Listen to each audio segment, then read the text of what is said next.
All right, welcome everybody. This is Chris Record, and I'm excited to be able to walk you through the 90-day challenge. Today is day one, and what I'm going to do is I'm going to go over here to Facebook, and we are going to open up the 90-day challenge, and we're going to start going through this. Make sure you guys can see us, that we are live. If you can see us and you're live, go ahead and comment down below, and we're going to be excited about this, okay? So this is going to be a high-level overview. You should be able to watch me live right now. Comment if you can hear me. Comment if everything is good. Okay, 90-day challenge. So here's what we're going to talk about on day one. You're going to hear from myself, Chris Record. I've generated over $10 million online. And then you're also going to hear from my friend who's actually visiting me today, Robert Nava, who's also generated literally over $10 million online. So we're going to cover that. Robert has generated over $6 million in sales from a single Shopify business. Okay. He's also Robert also generated over $2 million in sales from a product on Amazon. Okay, so this is e-commerce done as fasted. But here's the big thing. But we both started as beginners. Okay, we both started as beginners, and that's what we want to teach you today. How to start out as a beginner. Okay, so what we're going to do is we're going to give an overview of the 90-day challenge, and we're going to work our way through it. So it seems like we can see everybody starting on time, da-da-da-da-da, boom, boom, boom. Okay, awesome. So it looks like we got people here that are on time and you guys can see us. So come on in, join us for those of you that are live, and let's get cranking. Okay, so here's what we're going to do. I'm going to give you a high-level overview. We are going to go to a wholesaling site, and we are going to look at some products, and then we're going to go to Shopify, and we're going to talk about how to be able to add those products to your Shopify store, and then we're going to go over here to Facebook, and we're going to talk about how you place an ad to it. It is going to be fun, it is going to be simple, and it is going to be something that even beginners can learn how. Now, I'm going to use this notepad here to kind of tell notes, kind of talk through notes to you as we go through, and then I'll have one of my assistants transcribe these and provide them in the group for you as well. So here's a high-level overview of what we are going to cover today. Okay, we're going to cover some of these topics here. Okay, first things first. Explanation of the 90-day challenge. We're going to cover that since some people might be confused. 90-day challenge, as well as like goals and incentives that you can get.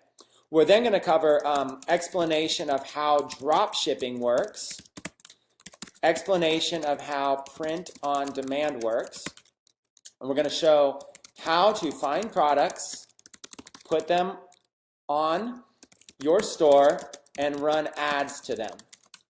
How to find cheap products and mark them up for big profits. And then we're going to give this is all going to be a high-level overview on how to set up your business for success, even if you are a brand new beginner. Okay, because you're going to have no coding, no design needed, no inventory that you need. Very little experience. Okay, it's going to be very, very straightforward from a couple of guys who have generated collectively a lot of money online. So let's jump in the challenge real quick. If you guys are watching live right here on this Just Now, if you guys are finding us on the Just Now, go ahead and comment on this. See, comments are starting to kind of come in. And people are saying click on the speaker to get audio. Yeah, there's a little button right here. If you can see this right here, see this little audio button? You just click on this and the audio should be able to go up. And you can also make it full screen. So you can click this. Yeah, there's a little button right here. If you can see this. And you should be able to hear the audio. So with that being said, that's a high-level overview. And let's go ahead and get started. So again, just a recap. We're going to cover an explanation of the 90-day challenge, explanation of how drop shipping works, how print on demand works, how to find products, put them on your store and run ads to them, how to mark them up, and how to set your business up for success, even if you're a beginner with no coding, no design, no inventory, and very little experience. So with that being said, let's jump on board. Okay, first things first, in order to participate in the 90-day Shopify challenge, you must have a site with Shopify. You must have a store with Shopify. If you do not have one, go to shopify.com/Tecademics. Shopify.com/Tecademics. Shopify is very gracious and has extended this deal to us. The deal is 50% off for your first 3 months with the plan. So you're going to start your free trial today. All you do is you enter an email address, a password, and then create a store name and go create your store. Once you've created a store, you're going to want to upgrade to the $79 a month plan. Now, it's going to be 50% off. Now, I'm going to address the first question a lot of people have, is that it doesn't say anywhere that the plan is 50% off. Now, listen, don't worry about that. As long as you sign up from your store here, Shopify will discount your plan for the first 3 months. So what you do is you sign up for a trial, then you choose a plan, but don't worry because you will not be charged until after your 7 days. So after 7 days, then you're charged 50% off of that first plan. So you're going to be charged $39.50 for your first month, your second month, your third month, and then your fourth month on, it will be the $79 a month plan. So that's the plan that you want. That plan has the gift cards that we're going to be discussing how to use. That plan has the staff accounts, and that plan has the extra reporting. So the $79 plan is the one that you're going to want because that's the one that we're teaching on, and it has all of the features that you need and that you're going to want. Okay? So you're going to sign up. You're going to sign up for a store. Now, some of you have been asking, does it matter what your store name is? No, it does not matter what your store name is. Just start with a basic store name. Whatever you put here is like a username. So don't really worry about this because you're going to actually be able to get a domain name for your store at any time later. So start, if you haven't already done this, make sure you have this step. Okay, assuming that you have your Shopify store, you're going to go ahead and log into your store. Okay, you're going to log in to be able to follow along and be able to do this. Now, the very first thing that I teach everybody to do is, and let's put this in the notes. Okay. Number one, first thing I do is you're going to look at other Shopify stores to get examples of what to do, okay? Look at other Shopify stores. This is called modeling. We are modeling after other Shopify stores. So for a high-level overview of what the 90-day challenge is, we're going to help you build a Shopify store and help you become successful with it over the next 90 days. So let's start by, let's look at some other Shopify stores to see some examples. So are you ready? Follow along with this search right here. Go to Google. Let me blow up my screen a little bit bigger. Go to Google, and this is called a site search. Let me put this in the notes. This is called a Google site search, okay? And you're going to search for, this is going to be your search phrase right here, site:myshopify.com. Site:myshopify.com. Let's look what happens. Site:myshopify.com. When you do Google search, type in site:myshopify.com. About 15.8 million results show up.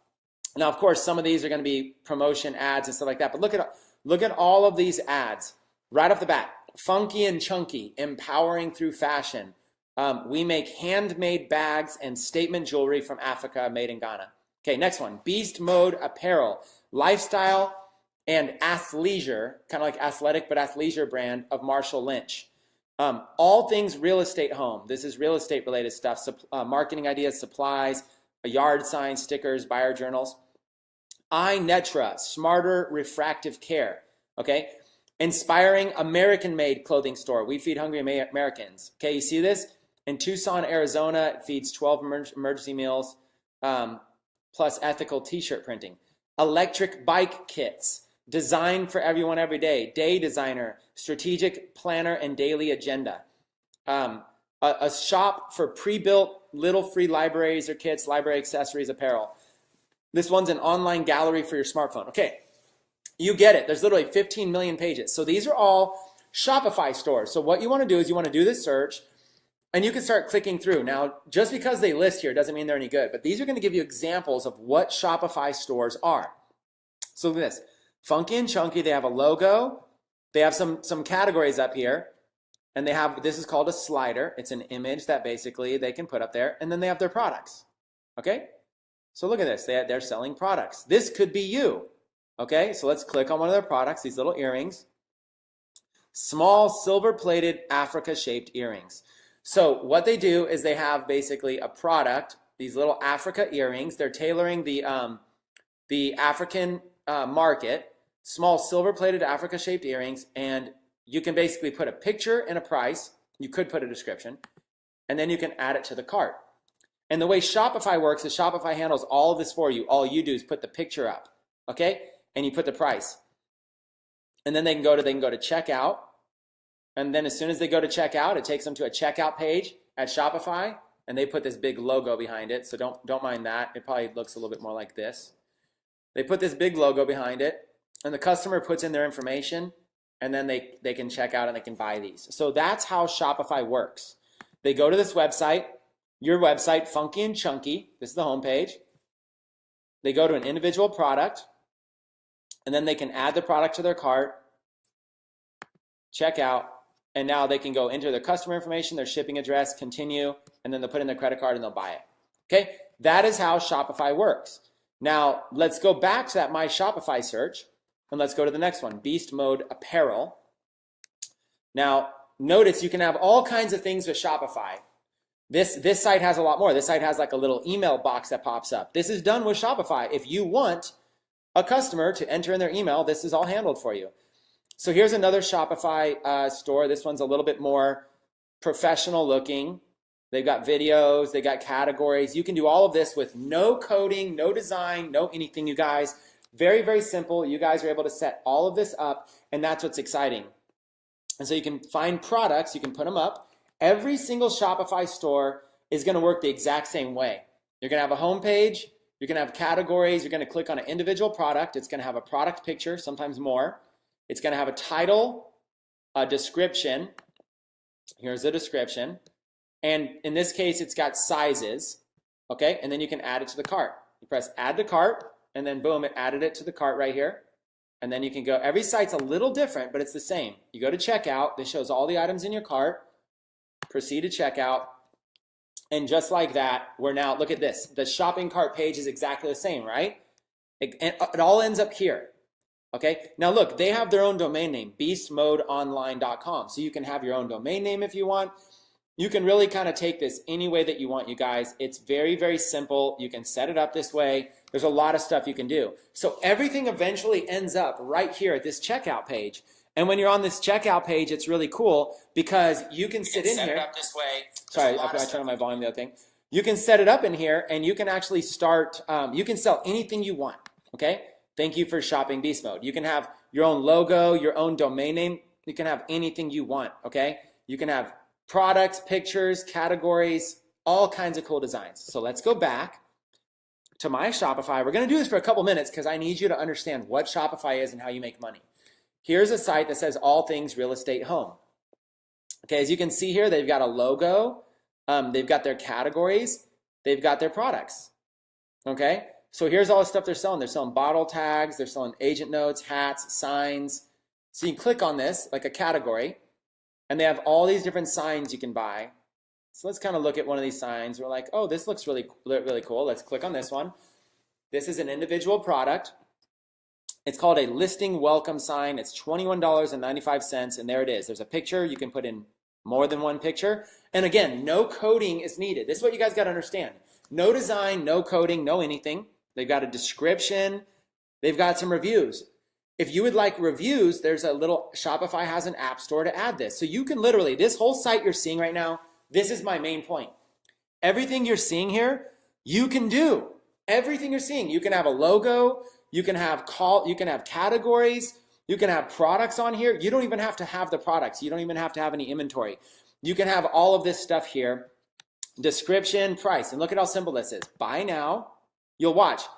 This one on this store, the theme adds it up here on the top, and then you go to your bag. You go to check out to your My Bag or whatever. There's your shopping cart, and you go here to check out. And look at this. It's the same thing. It's the checkout page on Shopify. They enter in their customer information and they continue. Everything ends up being the same. So all of these sites use the same platform. That platform is called Shopify. And Shopify, again, you go to shopify.com/Tecademics, and you're going to get 7 days for free and then 50% off for your first 3 months. You're going to choose the $79 a month plan because that is the plan we're going to be teaching through this 90-day journey. And again, this search to be able to find all these sites, you just go to Google and you do site:/myshopify.com and you can find these stores. So in the comments right now, if you're watching live, say yes, I understand, or say I understand, okay? Say I understand. Okay, and let me put this in big text right here because I see a couple people in the comments. If you cannot hear me, click on the video button for volume control. Okay, there is a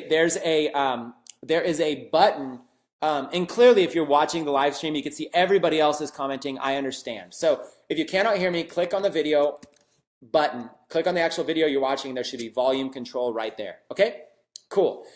All right, so let's keep going. Now I'm going to take this one step further. And out of these 15,800,000 results, I'm going to show you how to organize them a little bit better so you can find sites that are maybe on a topic you want to sell. So maybe you have an Instagram account, or maybe you have a Facebook page. Maybe there's something that you like. Okay? What you're going to do is you're going to do site:/myshopify.com space, and then type in a word for some type of niche that you want to be in, or something more you want to search for. So let's type in a few niches. Let's type in a niche like survival. Maybe you want to be in the survival niche. Instead of all those millions of sites, it pulled up 60,000 results. You're searching, basically this right here is searching sites on Shopify, and this is searching the keyword survival. So you're basically saying, I want to look at survival sites on Shopify. Okay, so you're going to go through here. This one is called Survival Frog. And let's just go through one at a time and let's look at these. Here is Survival Frog, preparing made easy. So let's take a look at this store right here and let's analyze this because this could be you. Everything you're seeing here can be you. What they have is the first things first that happens is this was a pop-up and it's asking for my email address. They're looking to build an email list so that they can sell, if I join here, they can sell me a bunch of stuff via email. So I can go in here if I want and I can actually join this email list and press get my free kit and it says thank you. And then it takes me into the store. So literally, you can have a store that has, as soon as somebody visits, a little box pops up and it says enter your email for something free, for some sort of giveaway. And then what they'll do, this company now has my email address. Now they're going to start emailing me every single day, products I should buy, survival things, and this could be you. We can teach you, even if you are a beginner, we can show you how every single day you can go and you can email your list. You can build a list, email your list to buy stuff from you. It's a very cool concept, okay? So that's the first thing they did. Now notice they have this little button over here that says customer reviews. You can put this on your site as well. This is called an app. You basically can download it. Some of them are free. Some of them cost like $5. And you notice here 455 reviews that are 5 stars. So this allows customers, real customer reviews.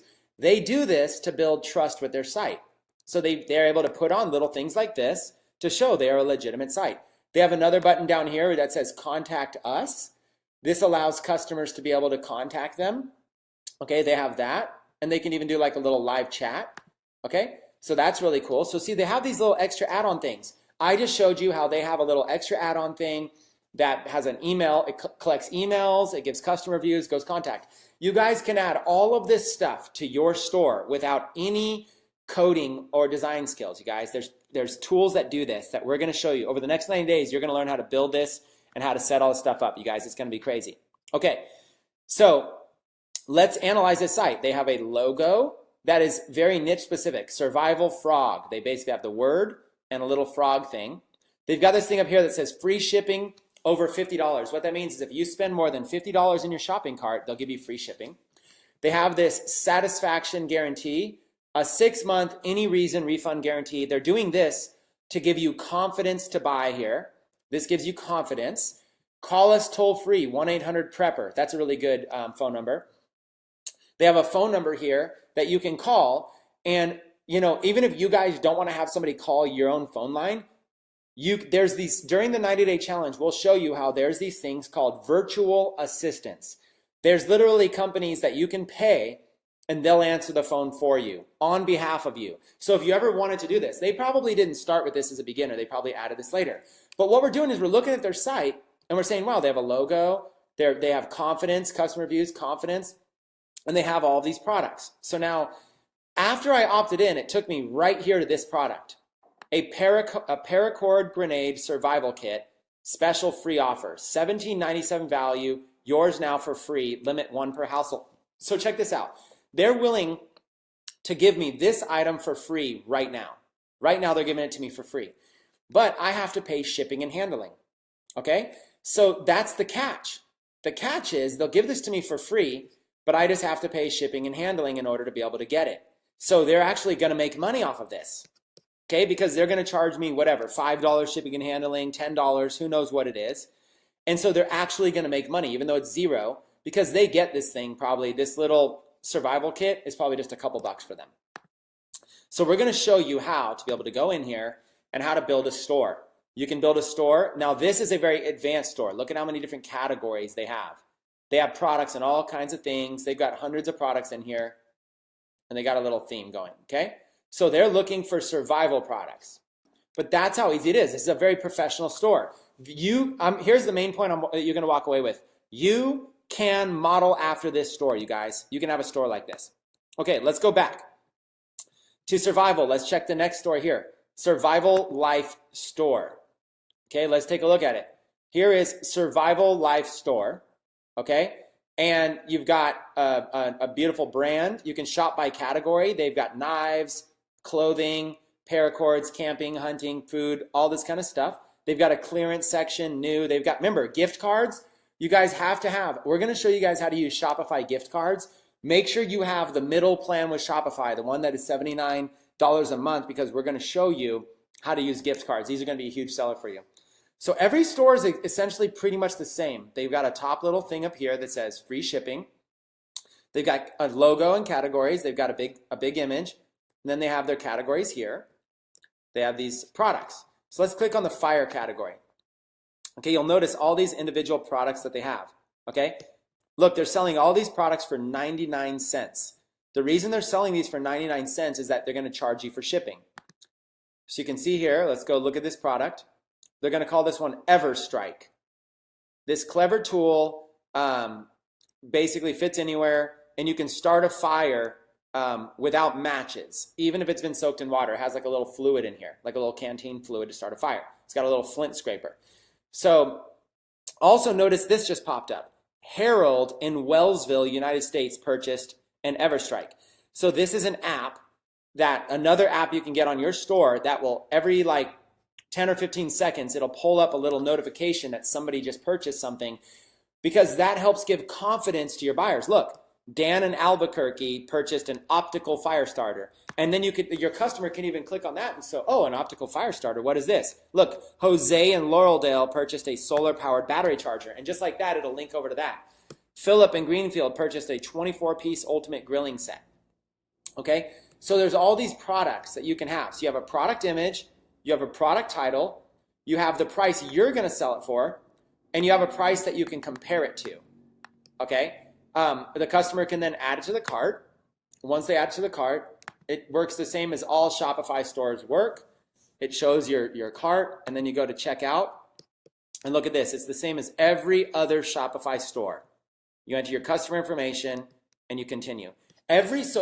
All paths lead to the same thing. All of these companies that are generating hundreds of thousands of dollars or millions of dollars, they are all utilizing the same exact system, which is Shopify. Okay, that's what this 90-day challenge is about. And I'm showing you how to be able to go in here and how to find stores. Okay, let's look at something else. Instead of survival, let's take something that's a random topic. Let's do magic. Maybe you want to get in, maybe you want to sell magic related stuff. I'm just making this up as I go. You go site:myshopify.com/magic, and you're able to go in here and you're able to look at, let's just go click through and let's look at some sites. Here is another Shopify store that has that has this thing. It's called Magic Instruments. Again, they have an email box that pops up. They have a help box down here, okay? They have a nice, beautiful theme. It looks very professional. It's gonna rotate images. You can see like it rotates images, perform brilliantly, play instantly, learn more. Beautiful images. Magic Instruments Rock Stars. It's some testimonials. And then here's like the magic guitar. Here's all, they're able to sell their product. Very beautiful. They're able to sell this thing. Okay, that's an example of a Shopify store. Let's go down here. Learn amazing magic tricks. Okay, here's a magic site. You'll notice it has this big bar up here, and then it has this logo, and then you can shop. They have magic, card magic, coin magic, street magic, and mentalism. So you can go in here and you can click on card magic, and it's going to show you a bunch of card magic stuff. So you click on here, and here's like they give you the picture of the card and what it is. It's $14.95, and it's got a video that shows how to use it, and then it's got a description of why you want to do it, and then you add it to cart if you want this, and there's your shopping cart. Shows all your products. You go to checkout, and it's exactly the same, okay? Everything's exactly the same. So I want you guys to understand this at a very high level, that all of these sites, all of these millions of sites, all use the same exact platform.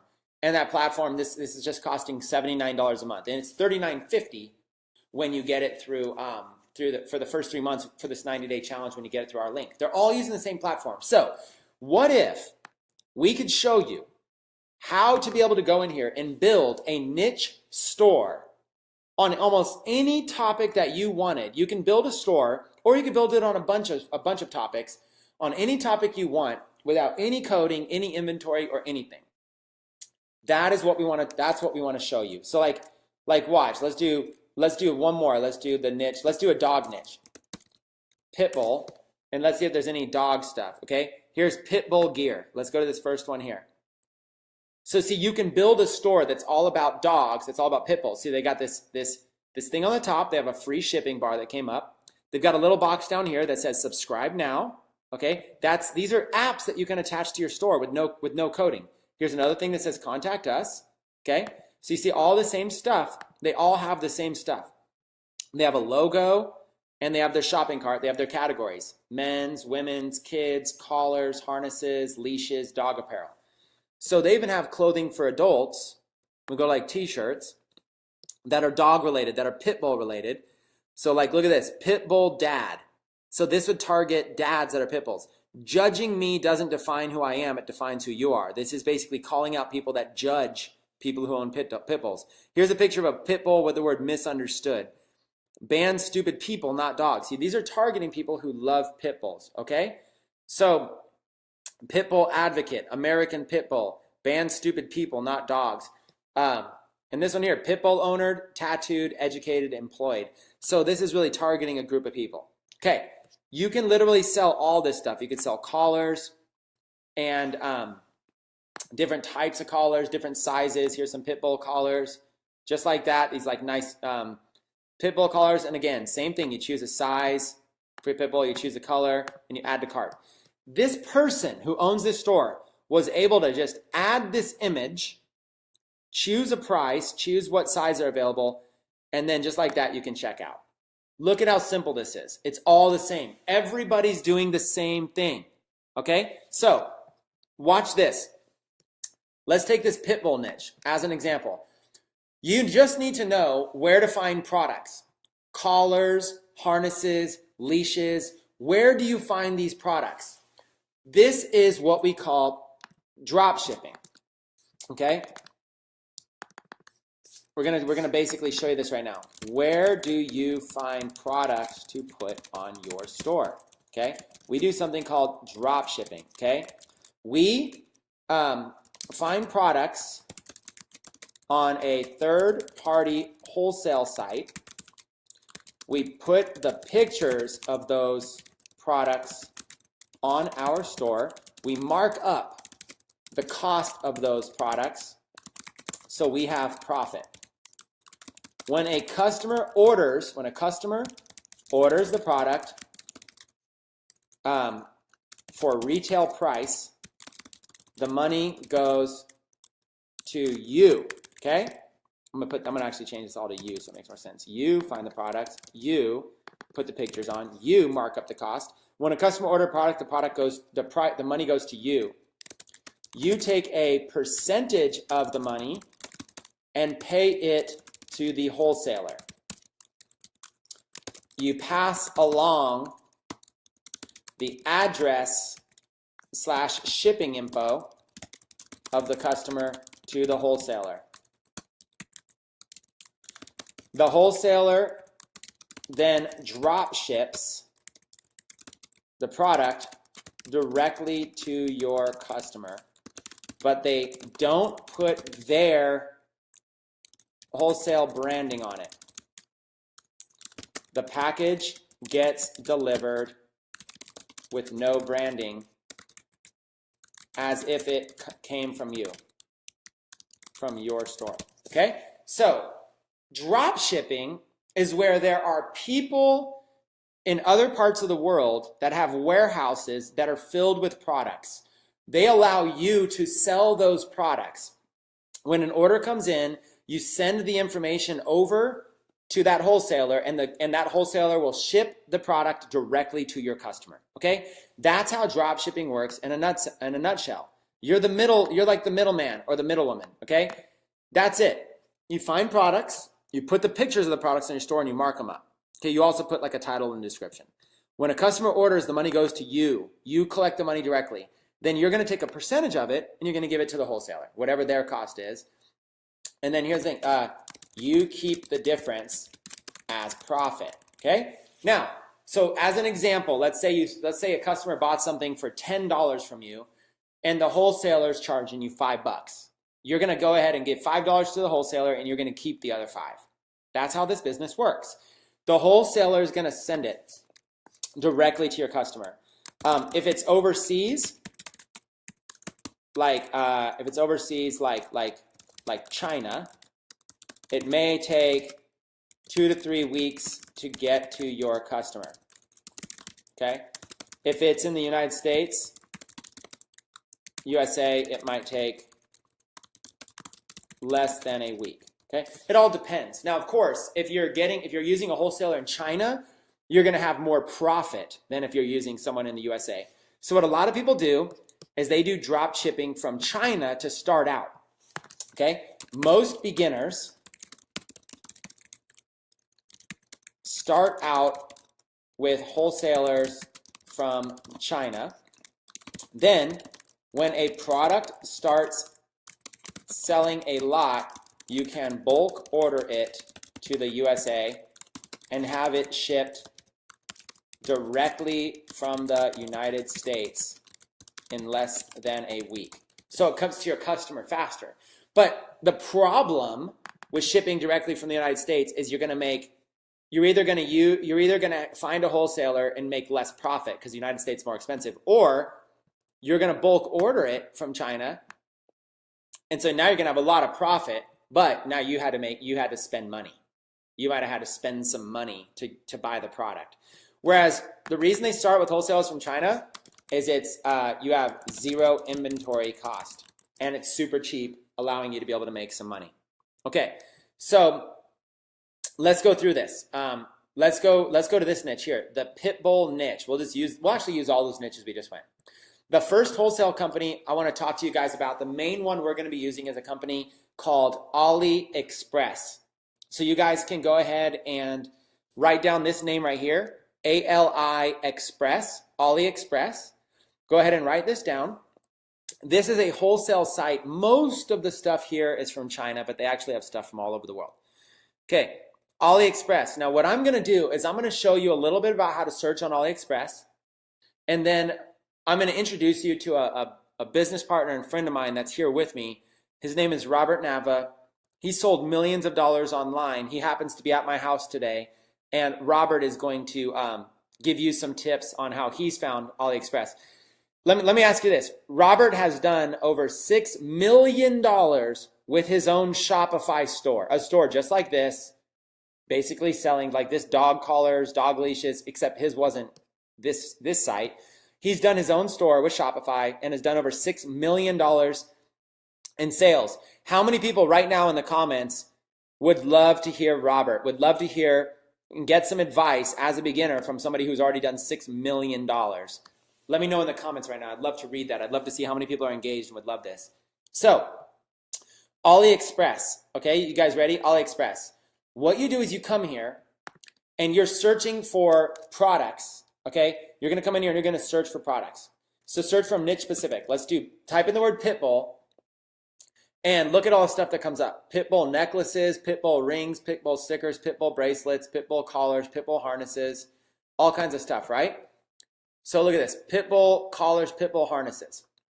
So here's a bunch of products that are available, okay? So we're gonna just go through, and I'm not gonna show you any advanced searching right now. We're just gonna show you, you can feature these products on your store, okay? So here's an example of a product right here. This is a black spiked studded leather harness, like a chest harness for a pit bull, okay? This right here represents the price that, that you have to pay for it. Your price is gonna be $36 to $38.95 a piece. So if you wanna list this on your store, you have to mark it up. You'd have to sell this for more. If you wanted to make a profit, you would have to sell this for more than $36. Okay, but you can, right now, you can have this from a vendor who's got a really good rating. Okay, this vendor has a feedback score of 20,000. They have positive feedback, 98.1%. So let's look at this person. Who is this person? If an order comes in, who the heck is this person? Let's see if they're trustworthy. Let's click on the vendor. And let's look at this person. Here they are, pet artist, right? So this person is selling all of these types of products. Okay, here's one vendor. They're selling, look at here, they're having, they're selling all this. They are a wholesaler. They want you to sell these products for them on AliExpress. So they got all these little dog harnesses, kind of stuff. So it kind of shows the best selling items, the new arrivals they have, best collars. So you can sell like all of this stuff right here, okay? You can feature all of this vendor's products on your store. Nylon harnesses, small dog harnesses, leather harnesses, harnessettes. You can resell all of this stuff. Okay, you look at this, like this right here, service dog harness. It's gonna cost you $7.69, okay?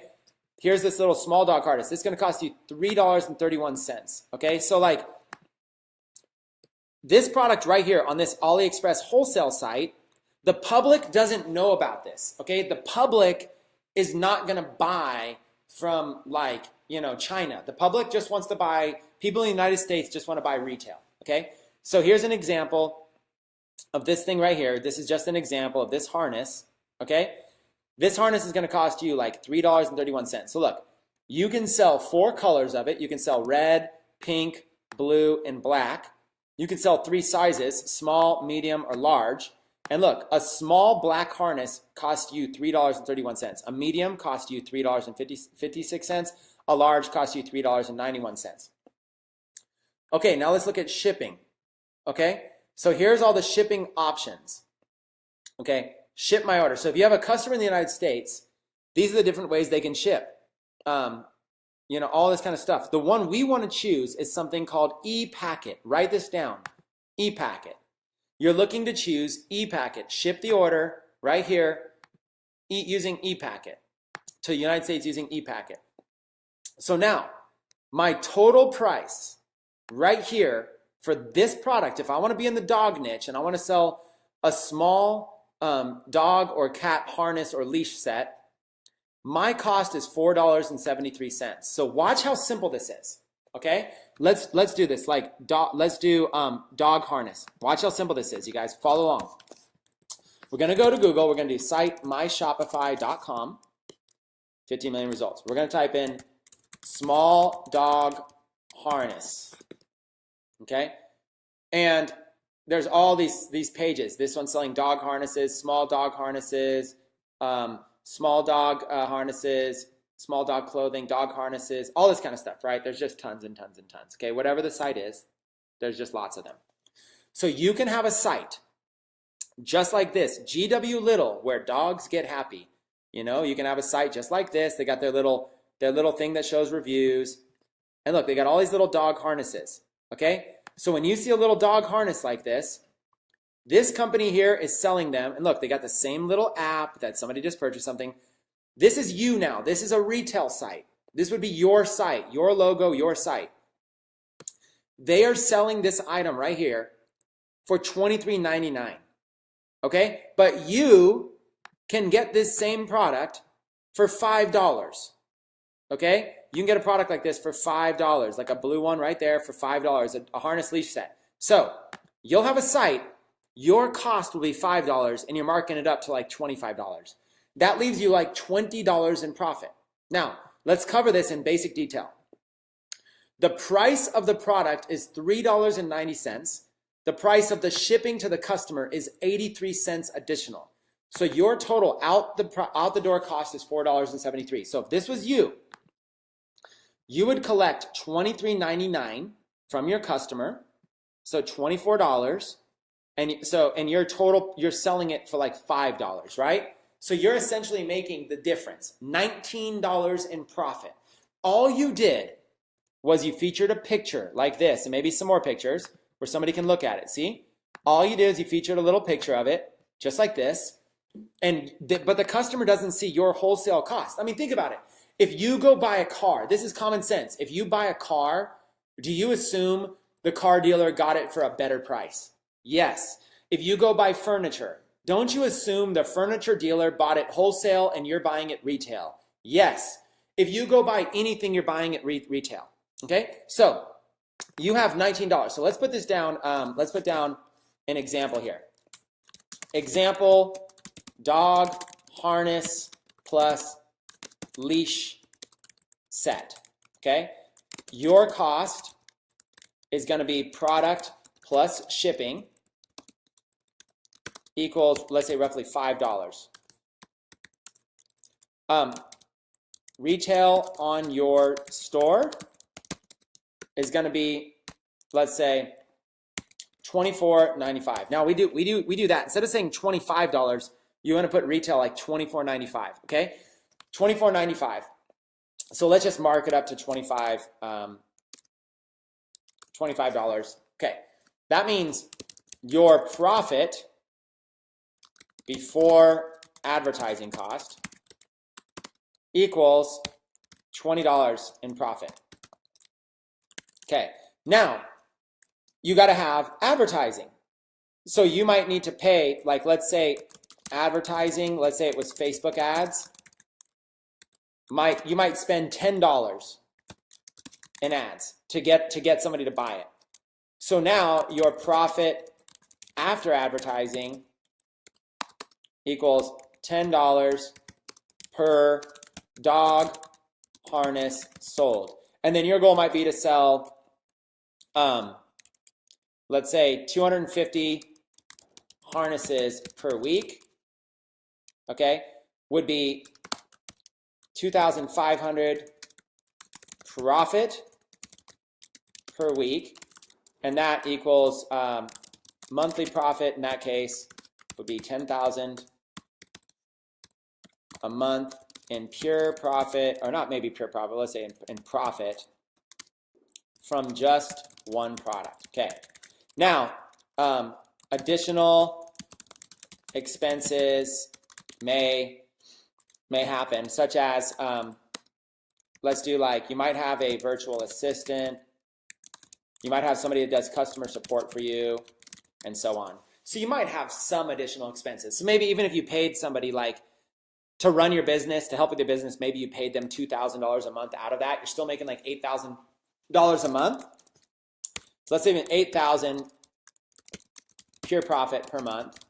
Okay, $8,000 times 12 equals $96,000 a year, which is roughly $100,000 a year. Okay, so just like that, that's a six-figure business from one product. Now, if you don't believe that can happen with one product, then just imagine you have 100 products that are, so instead of you're selling 250 of that one product, maybe you're just selling 2 of that product per week.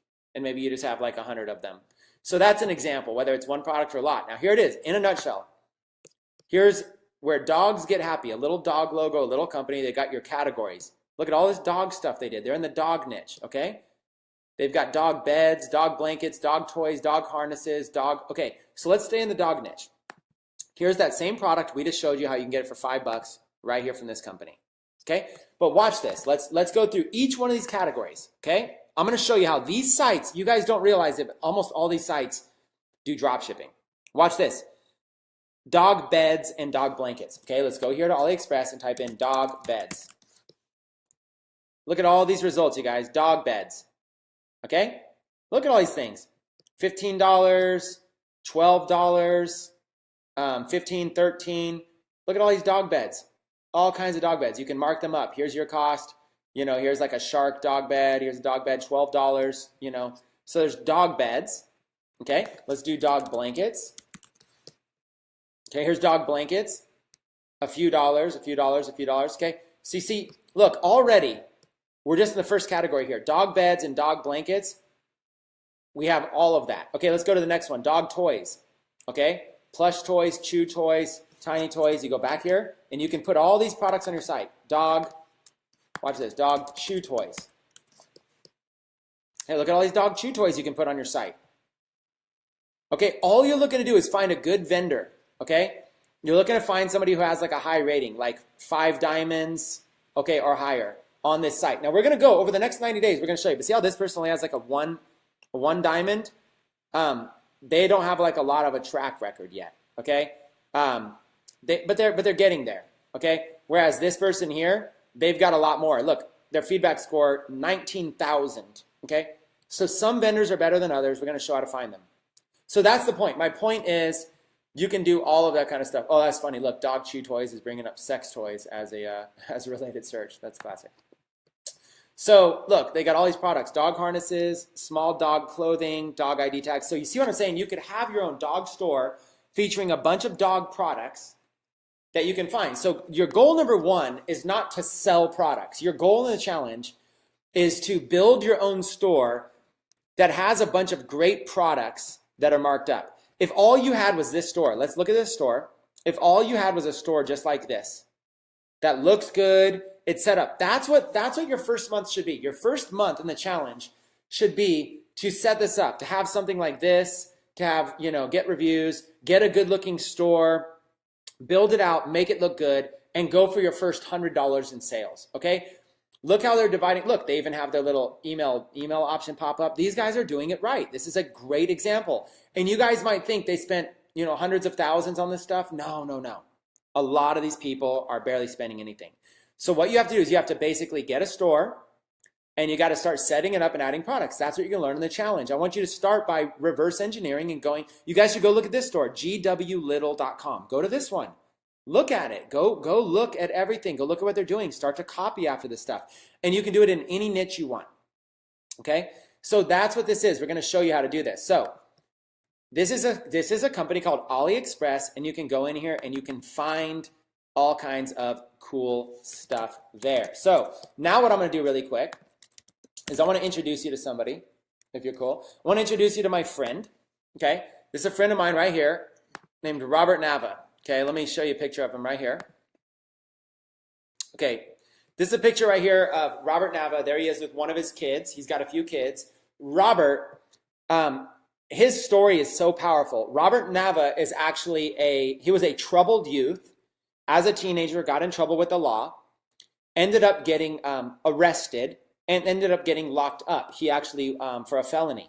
And you guys might be thinking, how is that a good story? Well, here's what the good story is.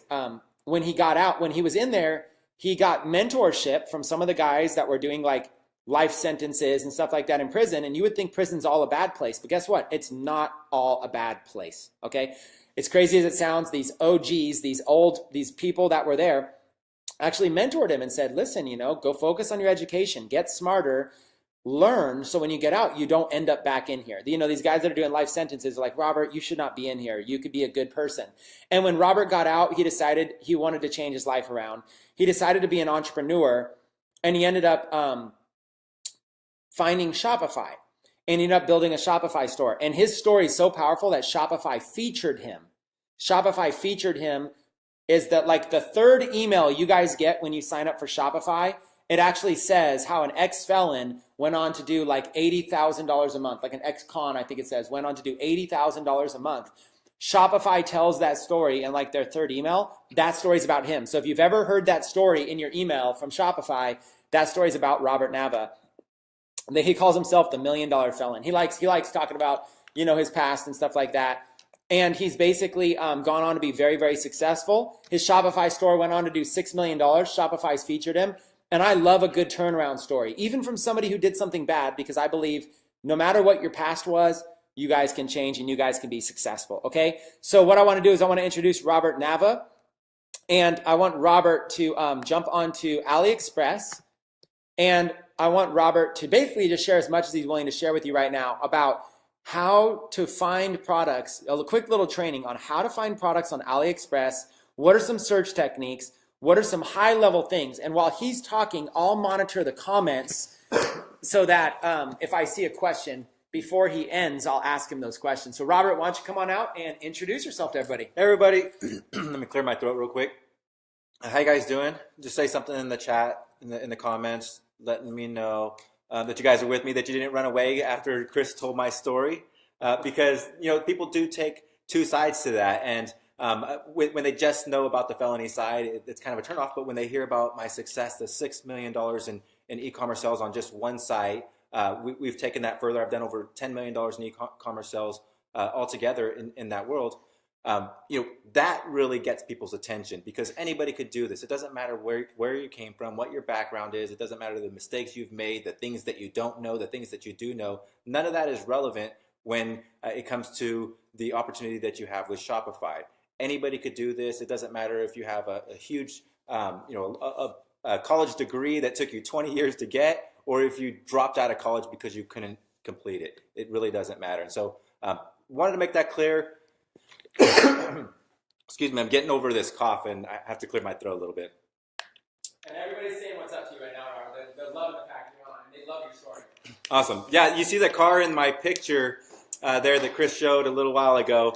It's a $120,000 Corvette, and you know, kind of cheap cars. It was cool, but you know, I'm going to get to something a little bit better here pretty soon.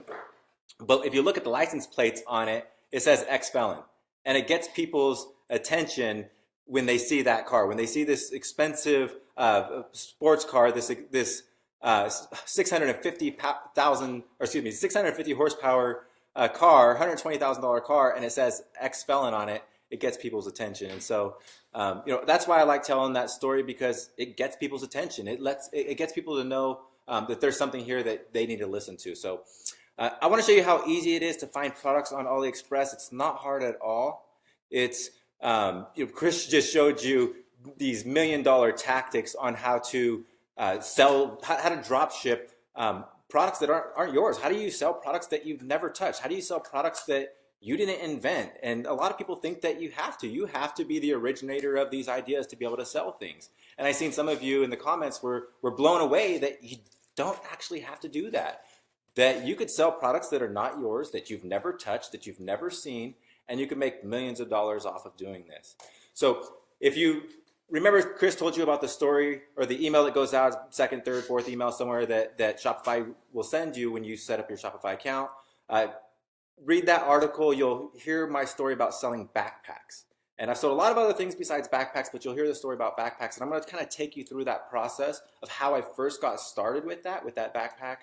How I made over $4 million in sales from backpacks, and you know, why did I decide to go into that area and all of that good stuff. So the first question is why did I choose a backpack? I didn't come to AliExpress and just think, like, hey, let's just search for backpacks.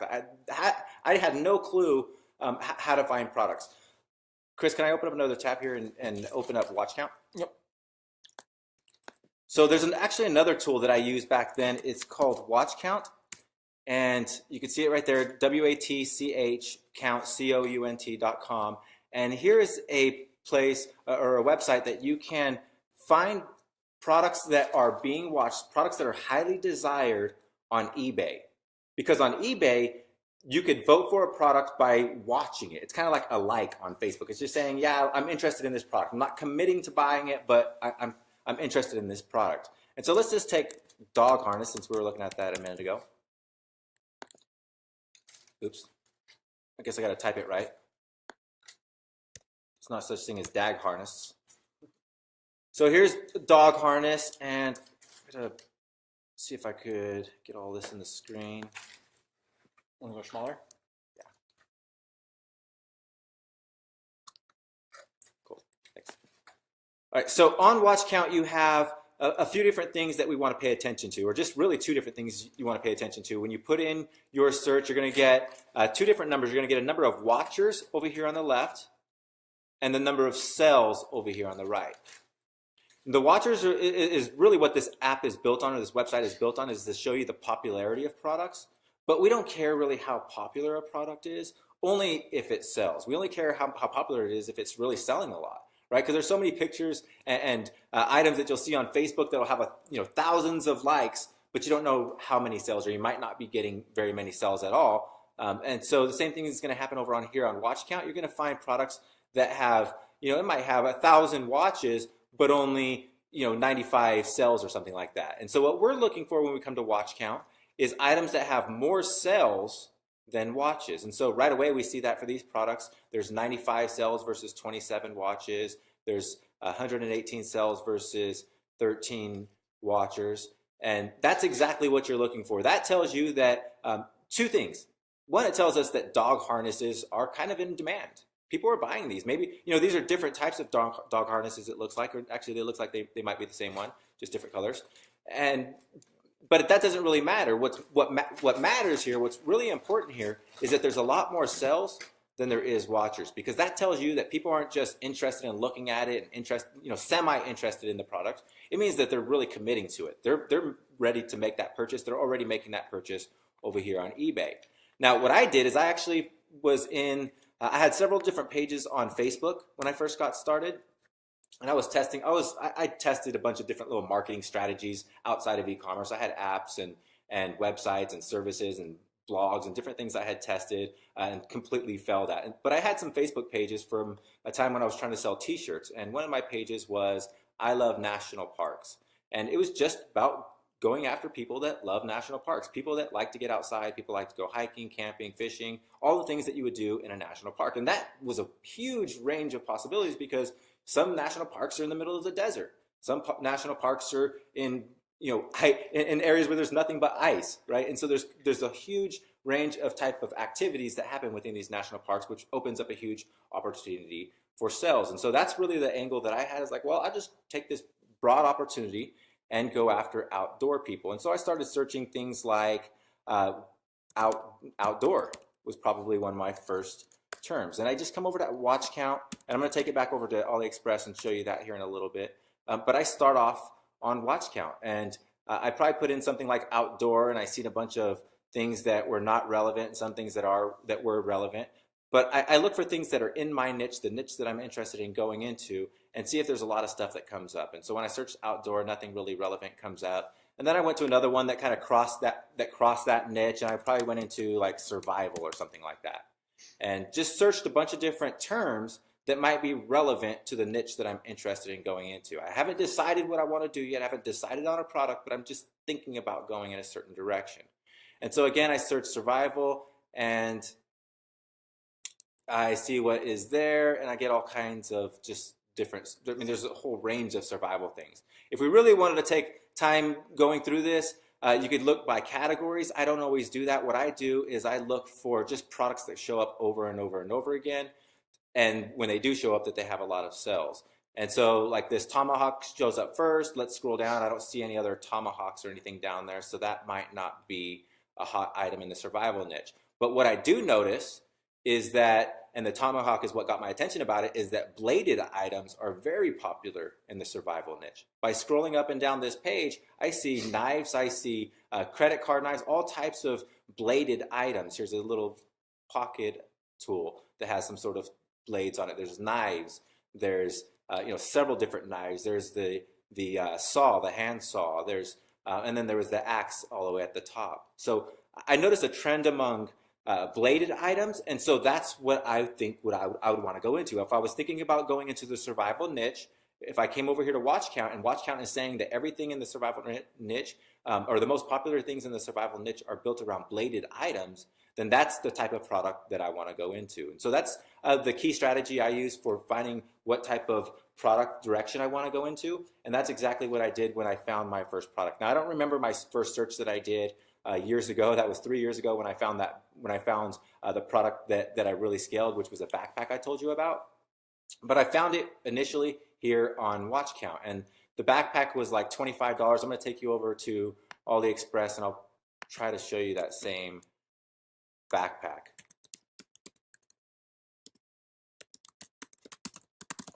And I had an idea of where I wanted to go because I had a page already, but you don't really have to have any ideas. All you got to do is just search keywords, just pick any keyword and see what goes up, what comes up. And go with that. Go with whatever comes up. Let the numbers, let the stats, especially if you're over here on Watch Count, let the stats guide you. I looked here and the numbers told me that bladed items were hot. Bladed items was where I needed to focus at, right? So that's what you would do. And back then I found backpacks. That's what showed up, was a lot of backpacks. And so I came over to AliExpress and I searched survival backpacks, and I found survival backpacks. I looked at what was here, and you have a bunch of different options. And this was actually the backpack that I started selling, and it says now that it's $32 with free shipping via ePacket. So when I first started selling, I think it was $24. I don't know why they're selling it for so much here, but it was $24. And then it's because ePacket is checked. That's why. Yeah. See the actual price right there. Okay. It's $20, and then I just have the extension. It's $20, and then with shipping, it's $30. Okay, yeah, that makes sense. So it used to be $24, and I had it priced at $29 on my site plus $10 shipping. And it cost me about $5 to get a conversion. And so the $5 markup that I had, if I put it at $25 on my site, that's a $5 markup. I lose that to my ad cost, but I made $10 on shipping. Okay, let's do a quick little assignment here, okay? Robert's backpack case study. Okay, so you had, we're going to kind of do the same thing I did right here. So we're going to do same kind of thing. Actually, let's even just, so Robert's case study. So your cost was, for the backpack was what? $24, $25. Let's just say $25. Okay. Shipping, was that with shipping? That was being drop shipped and everything, yeah. $25 was your out the door cost for the product and shipping.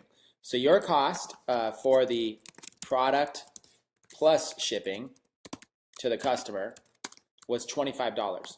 Okay, so the next thing you want to do is you retailed it on your store. So let's say retailed on store. Your store for, how much were you selling it for? It was $29 plus $10 shipping. $29.95 plus $10, what's called shipping and handling, S&H. So that's a total of $39.95. We're going to round it up to $40. Okay, so he's basically, and this is rounded up figure, so he's basically, his cost is $25, but he's charging $40 on it. So same thing as this, your profit before advertising cost was $15. Okay, but then you said your advertising cost, same kind of thing. Your advertising cost was, you said to acquire a customer, it cost you how much in ads? About $5. About $5 in ads. So then your actual, same thing here is the dog harness one. Profit after advertising was about $10 per backpack sold. And I never touched the product. And that's with no inventory, no handling, never touched the product, which means he only used pictures. And I never sold online before. Like I've never successfully sold online. I didn't have experience. He had never successfully sold online before ever. Okay, so he figured out now. So the idea is you're looking to get your own case study. You've got to find a product that you think would sell well. And there's a little bit of an art to it. So you watch webinars, you come on the 90-day training, you get in the community. You got to kind of like, you can't just pick random. If it was as easy as just picking any product, we'd all be very, very rich, right? So it's like you're basically like, you know, searching for treasure, but then you find one that goes well. And look at his numbers here. $25 his cost. He's selling it for 30, but then when they check out, it's an additional 10. So he's really selling it for 40. You need to understand that Robert is collecting the $40, and then he's sending $25 and the customer shipping details to that wholesaler. So, you know, this person here, let's say it was this one here? Yes. Okay. So this backpack here, let's say it was like this person here, whatever. There's this wholesaler, this Windsor store, okay? So this company here, this Windsor store company on AliExpress is a wholesaler. They got a good positive rating. They've got all kinds of stuff. They're selling all these little things, like little survival gizmos and gadgets. He's essentially buying it from them. So all he's doing is he's being the middleman. What happens is somebody buys his backpack for essentially $40 because they have to pay for shipping. He turns around and gives $25 to like this company to send it to his customer. This company sends it with like no branding on the package. It's like blind. It's like it's kind of like a nickname is like naked. It's not going to have, you know, Windsor, you know, coming from the Windsor store because Robert's selling it from his store. So they're going to do what's called drop shipping. Okay? And a lot of times when you go to these people, like look at all these products and stuff that they own, you can always like contact these people too. If you need to, you could just reach out. You can add it as like a favorite store, but you could reach out and you could contact these people and ask them questions and say, "Hey, do you do drop shipping?" You know, you can learn more about this, okay? You can learn more about them. You know, they got feedback here. You can read feedback all about them and kind of read reviews that people are saying. You can contact them. So, you know, if you're not, you can learn like they're from China. You can contact them. Okay. So I just want to make this. I'm kind of making this very, very simple for people. This is what Robert did. He found a backpack, marked it up, $40, sending $25 off. He's keeping the 15, but he still has a cost of like $5 an ad. So he's making $10 per backpack sold. That was his first time selling online. All he did was he put pictures on his store. Okay? That is, you guys have to understand how powerful this can be. That does not mean every single product will work well. Okay? But if this doesn't work well, he'll just find another product and try it again. Okay? Yep. So let's go back. I just wanted to jump in and kind of, I really love like really diving in and explaining the process over and over and over to people. Cool. Yeah, and to kind of give you a a way to future cast if you want to grow your business beyond drop shipping, because Chris mentioned reaching out to this supplier, and just to tell you, I don't want to dwell on this too much, but we actually did that. We reached out to our backpack supplier, and we actually got the price of these backpacks down to $6 a piece. Actually, $5 a piece recently, and it cost about $7 to ship. So our total cost is now about $12, which is half of what we were paying initially. And so our profit margins is a lot better. And so, if you guys want to go beyond drop shipping, that opportunity is there, but you don't have to. Drop shipping is definitely the best way to start, and it's definitely the way you want to do it for the challenge. So what I did is I found this backpack, and I put it on my site, exactly like Chris said. I took the pictures and just clicked on it and just drug it to my desktop, and then I went inside of my Shopify store and set it up in there, and I was like, okay, well, how much can I sell this for? I didn't overthink it. I didn't, people try to look for some sort of magic solution or some sort of algorithm, math equation that you need to price. It's just start somewhere. Start it low enough to where you think you can get it sell to where it seems reasonable. So it was $25 that I was originally paying. I said $29 sounds reasonable, right? But then that only left $5 to make money, so then I added it on shipping. So the price, just start somewhere. Just get a price up so that you can start testing it and see if people are even interested in that product. Tell them about the strategy we just talked about in the kitchen, where you start with a low price and you can always raise the price later. Yeah. And so if you're thinking pricing and you don't know what to do, start lower. And the reason being is because you could get sales. If you start higher and you get no sales, then you're like, oh man, this isn't going to work. And maybe if you lower the price by $2 and still doesn't work, you're just going to give up, right? But if you start lower, if I start like at $25 on a product that I'm getting for $20, and it's very small margins. But if people are buying, then it's a lot easier to raise up to $27. And if they're still buying, then it's a lot easier to raise up to $29. right? And I'm getting sales, and I'm happy because I'm actually getting sales, and it's working. Versus starting at the top, like at $40, and trying to work my way down. I'm going to be discouraged straight from the beginning and not want to sell. So we want to go for the path of least resistance. And so, when you're talking about pricing your product or looking at pricing your products, just do what sounds reasonable and start lower to be safe. Good advice. So let's go back to my search. I had survival backpacks over here on this page. What I want to do, so over on watch count, what I did is I found products that were, or I found a trend in products. Actually, let's skip the backpacks. Let's go over there to survival blade now, let's search for that, because that's what was was coming up as relevant now. It was relevant today when we searched on watch count, right? When I typed in survival, a lot of bladed items came up. I seen that trend, a trend of bladed items. And so I come over to AliExpress and I search the same terms, survival blade or survival knife or survival hatchet. But I just put in blade for this example. Normally I might test all of those and see what comes up. Matter of fact, let's do that. So survival blade, we could see what's here. I like to search by orders to see what comes up top, what people are already buying the most. So I filtered it by orders, or I sorted it by orders, and you can see that these knives right here have over 10,000 orders. This one has over 5,000 orders. This one has over 5,000 orders. And the reason why we could sell products that we never touch is because if you look at the reviews, there's 5 stars or nearly 5 stars, 5 stars, 5 stars on these products. And if people are buying them already, 10,000 people are buying this product, and 10,000 on this one, 10,000. It looks like 10,000 people left a review, 4,000 people left a review out of 5,000. You can be pretty confident that it's a hot product, it's a good product, and you can start selling it. So I typed in survival blade. Let's type in survival knife and see what comes up. I like to search a few different key terms because it lets me know that, or I begin to see trends show up again, right? On watch count, I found the trend of blade overall. But when I come over AliExpress, I'm looking for a trend for a specific product, for a product that comes over and over and over, right?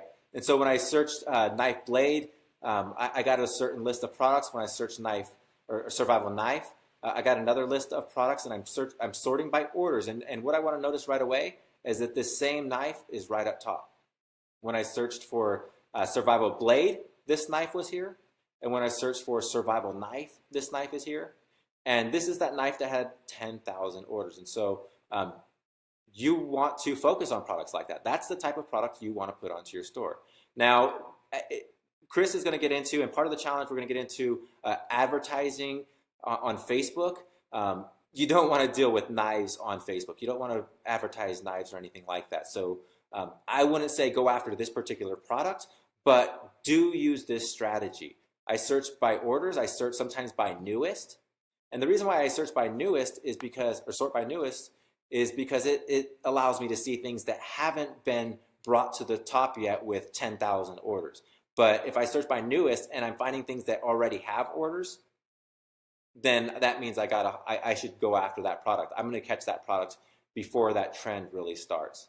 And so we don't really see that a whole lot right here, but you will see that with certain keywords you look up. You'll see some orders when you search by newest. And you could search by seller rating, sort by seller ratings. You could sort by price range. So maybe you're only comfortable selling a product that's like in the $30 range. Well, you could find products in that range. And so, or if you only want to find products with 4 stars and up, then you could click this box and do the same thing. And so I do use these sort options and these filter options. I use them religiously. I use them over and over and over because I'm just trying to get a good idea of what shows up over and over and over to, I'm looking for the best chance of success. And if I just pick some random product that doesn't have any sales and it just looks cool to me, chances are it's not going to work. It might work. I might get lucky and it might work, but chances are it's not. And I've done it plenty of times. There's plenty of times where I swore a product was going to work, and I built some fancy sales page to sell it because I believed in it that much, and it didn't sell at all. So that method, it's not really, you don't want to rely on that. The methods you want to rely on are the numbers, searching by orders, seeing the number, the amount of orders that come up. If it's a product that has consistently more orders when you search different terms and that product shows up at the top, like this knife right here, then that's a product that you want to focus on. So if you already have a survival store or a niche in the outdoors where people might like this knife, put it on your store. Just throw it on there. You could sell it. You can't advertise it, but you could sell it. Let's do another example. I want to go back to dog harness. Give you one more example. Actually, let's take it a step back. So we were looking at dog stores earlier, but maybe we don't know if we want to do harnesses yet. We don't know what we want to sell. We just want to get into the dog niche. One cool thing you could do is type in dog, and then for one, you could just see what comes up. Sometimes it looks at your previous search, so I don't know what was part of Chris's previous searches on this computer. But you could, when you type things in, it does give you a list of suggestions. But you could type in like dog A, and then see what shows up, right? You could type in dog B and see what shows up, right? Just go down the complete alphabet, dog C, right? And these gives you idea after idea of what people are looking for. These are suggested searches based on the results. It tells you how many results there are. How many, if you're going to search dog clothes, you're going to find 65,000 options, right? Which probably means that it's going to be a popular or a good direction to possibly go into. If you find a product in there or a product type like dog clothes and there was only 5 orders or 5 results for that, 5 products in dog clothes, then it's probably something that you don't want to go into. You want to go into things where there's a lot of products because it just shows you that there's a whole lot of opportunity. So let's go back. Let's say dog. Let's just pick a random one. Let's pick dog G and let's see what comes up. Dog grooming. Cool. I wouldn't have really thought of that one, right? Dog grooming, I wouldn't have thought of that. So let's just pick that, click on it. We were interested in possibly going in the dog niche. We see when we type in dog G that dog grooming is a popular sub-niche or niche to go into. And so I search by orders and see how many orders there have been or see which products had the most orders in the dog grooming niche. And this comb is what comes up for first, this brush. It's a pet dog grooming practical needle comb for dog, cat, gilling, brush, quick clean tool, pet supplies. Don't steal AliExpress's titles. You don't want them. If you put this title on your store, you're not going to sell it, right? But what you can know is that this product sells well. People want this product, right? It makes total sense. Nobody wants to let their dog run around. If it's a lot of dogs are prone to, a lot of breeds are prone to shedding. And so, a lot of people want to keep the shedding down. And so they brush their dogs and take care of them. And so it seems, it makes sense that it's a very popular product, but I wouldn't have thought of that. I'm not part of the dog niche. I don't own a dog. I have owned dogs, but I wouldn't have thought of that. And just like for my backpacks, I wouldn't have thought of that. I wouldn't have thought of selling a backpack. I don't go out hiking and fishing and hunting all of the time. I do go out, go for walks with my kids, and we do fun things, but that's not the niche that I'm engulfed in. That's not who I am. I just looked at the numbers. I just came and I seen a backpack that was selling well, or I seen this dog brush that was selling well, and I found that it was only $2 or $1.07, right? You don't have to overthink it and really find out why people are buying or you don't have to figure out the science behind any of this, right? All you got to do is it's got 5,000 orders. It's got 5 stars. People love this, right? Same thing for this, for the glove. Another thing that you want to look for when you're looking for products are things that really stand out. There's a whole lot of different attributes that you can be looking for, and we're not going to go over all of them right now. We'd be here for weeks. But one of them is a catchy item, something that just stands out. Visually, it just stands out. And this glove, maybe with a dog, or this right here, the picture with the where she's actually using it and the dog's in the picture, that would get people's attention if they've never used one of these before, or if they've seen them and were interested in it, they've seen it maybe as seen on TV or something like that. And they're like, wow, that's kind of cool, but they've never seen it in their newsfeed where they have the opportunity to buy it. And where they might have seen it before, it was probably like $20 for an item like this, but you're going to get it for $2, $3, and you could sell it for like maybe $12, right? So there's that huge value, that monetary value. They're saving money by buying it from you, and that's why you would get that impulse purchase. That's why they would buy from you over other people, because you have an item that's standing out to them, that caught their attention, and you're giving it to them at a really good price. So don't really overthink why they're buying it from you. It doesn't really matter why they're buying it from you. Look for the numbers. Look for items that that jump out and have really, really good numbers, like a cat wearing a tie, right? That would get somebody's attention. And it has 1,600 orders, right? Bow ties for cats, right? But any of these items would be really good because they've already been proven. You don't have to question it, right? And you could open up this even further. Maybe you were questioning, maybe you were thinking about selling one of these. Let's open up the glove. Maybe you're thinking about selling one of these and you just wanted to get more information on it. You could open this up. And what I love about AliExpress is that you could click on this feedback tab. And on this product, there's 336 people that have given feedback. But one cool thing is that you could actually see pictures of it, right? You could see what the product looks like. And this is how you're able to sell products. This is how I was able to sell, I've sold thousands and thousands of products, hundreds of thousands of orders of products that we haven't even touched. Never touched the product. And the reason being is because I could come to AliExpress, I could see what people were saying about it. It works. Although the cat was scared at first, I liked it. Or no, the cat was scared first and then liked it. Sometimes it's hard to understand some of these people because of where they're from. If they're in the translation, some things are lost. But you could really get a good idea if the product is useful, if the product is liked when the people receive it, how they felt about it. The only negative is the Velcro sewn upside down. It's impossible to fix. So you could see a downside to some of these things, right? One of the things that we did is we seen downsides to our backpacks, and we actually made those adjustments to them later on. So these reviews are really, really helpful in trying to figure out what it is you want to sell and who you're going to sell it to. You can find out the uses because maybe we were searching dogs, right? We were searching dog items, and the very first review said they used it for their cat. Where was it at? Not the first review. It was one of them that we looked at down here. It said that they were using it for their cat, right? So you can learn more about the product than you initially thought, or than you initially were expecting. And so the reviews are really, really valuable for finding hot products that you could really find out if people love it. If people are loving this product, then you could be confident that your customers are going to love it as well. And then you could sort by pictures. I like to sort by pictures just so I could see the product and see the quality of it, because you don't want to sell products that have horrible quality, right? The last thing you want is to get your customers to your store, get the sell, and then find out later on that they don't want it.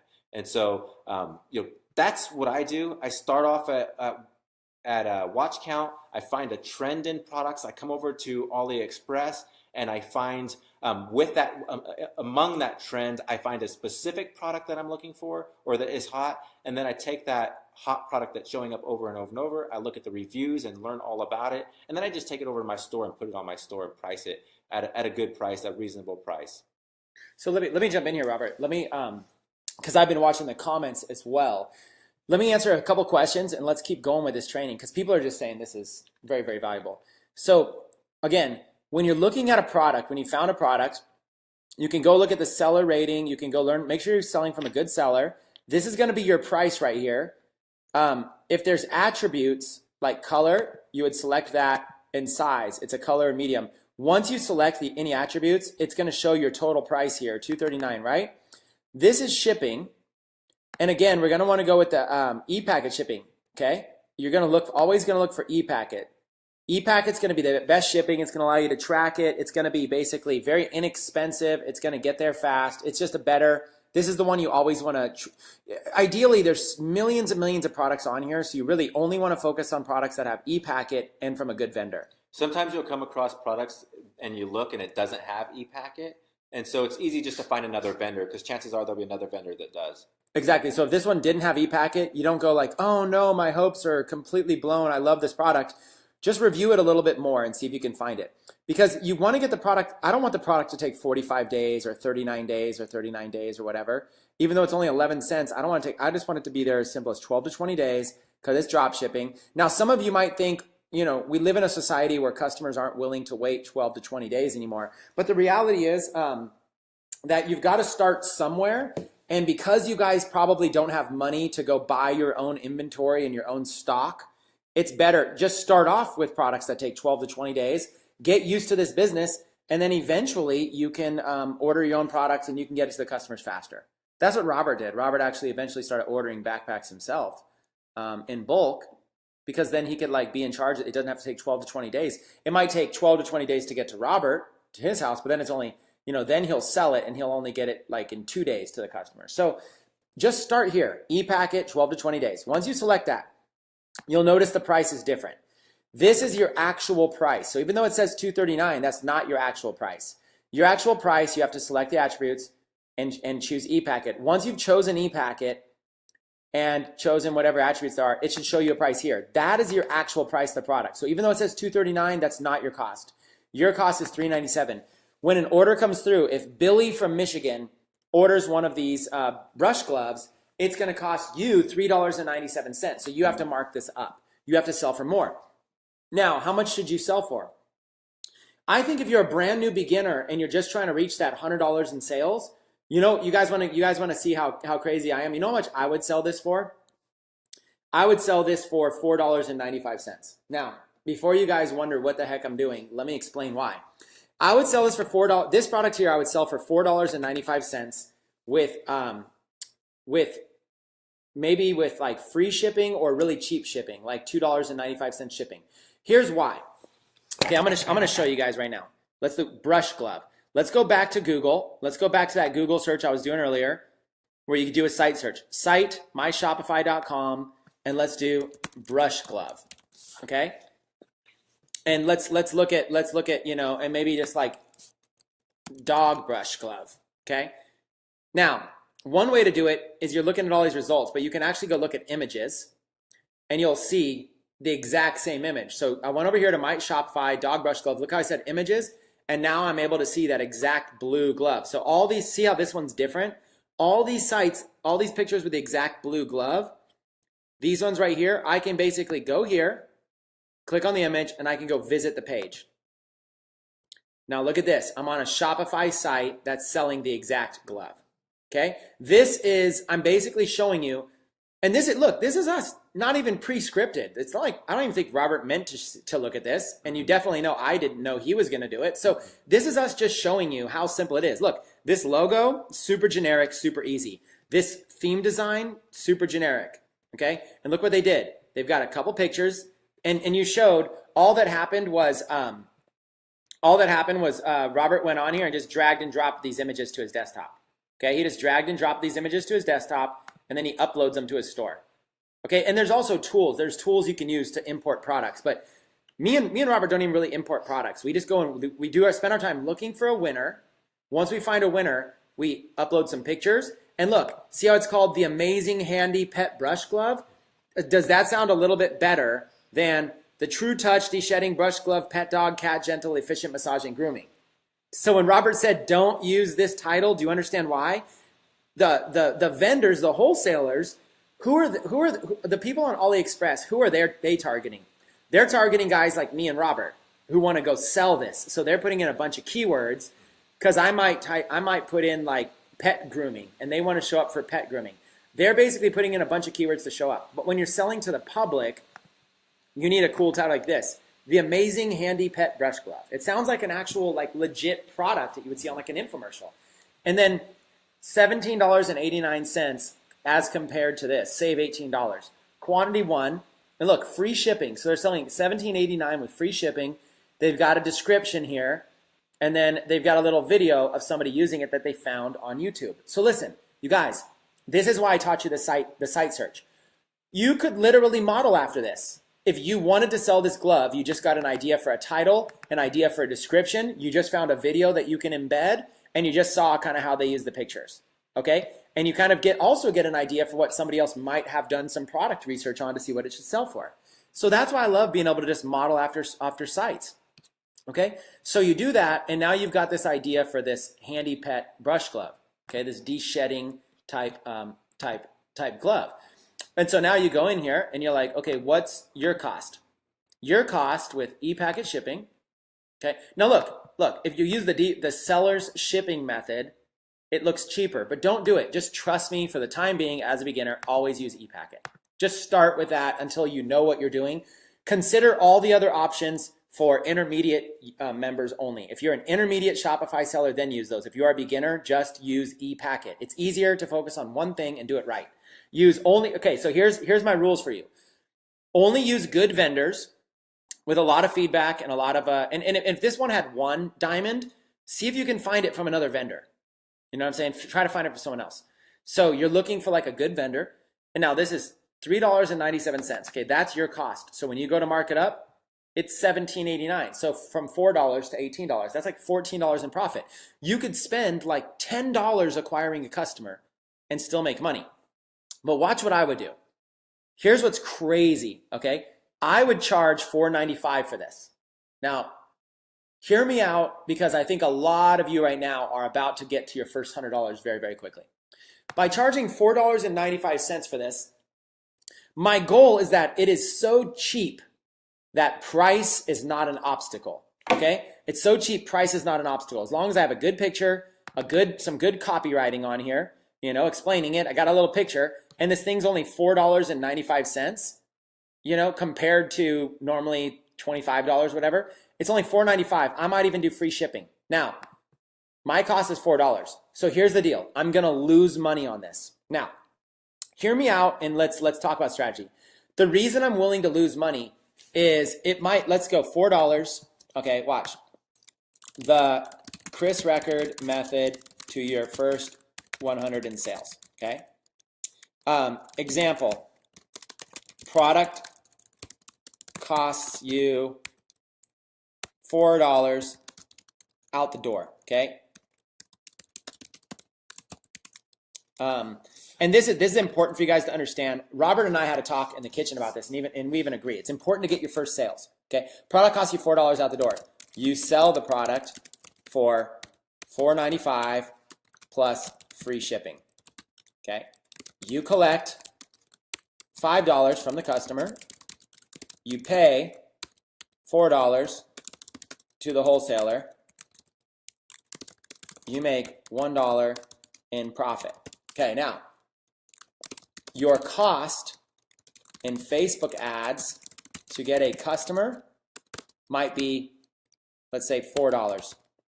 Eventually, you're going to get that down. So, after advertising, your profit is negative $3. Okay, now, this sounds crazy. Nobody wants negative money. But here's why I like to do this. And this is why I do this all the time. Because this is just, you're just testing to see, let's go back to this. Here's why. Because in order to sell a product, you need to make sure that you have a good audience, you have a good product that they actually want, that the copy's good, that the price is good, and that the shipping is good. There's all these things that we're going to teach you to make sure that you have a good product. Okay, if I were to make a list of these things, in order to sell, you need the following to be good. Okay, and watch these bullet points. You need to have the right audience, the right product, the right advertising, the right copywriting, the right price, the right shipping, and then the right trust, like your store. Okay, so take a look at those notes right there. You need the right audience, the right product, the right advertising, the right copywriting, the right shipping, and you got to have some trust with your store. Your store just can't look like, it actually technically can. I've seen some really crappy stores, but you shouldn't. You know, like if you could avoid it, you should, you know, when they come to you, or just like it has to work.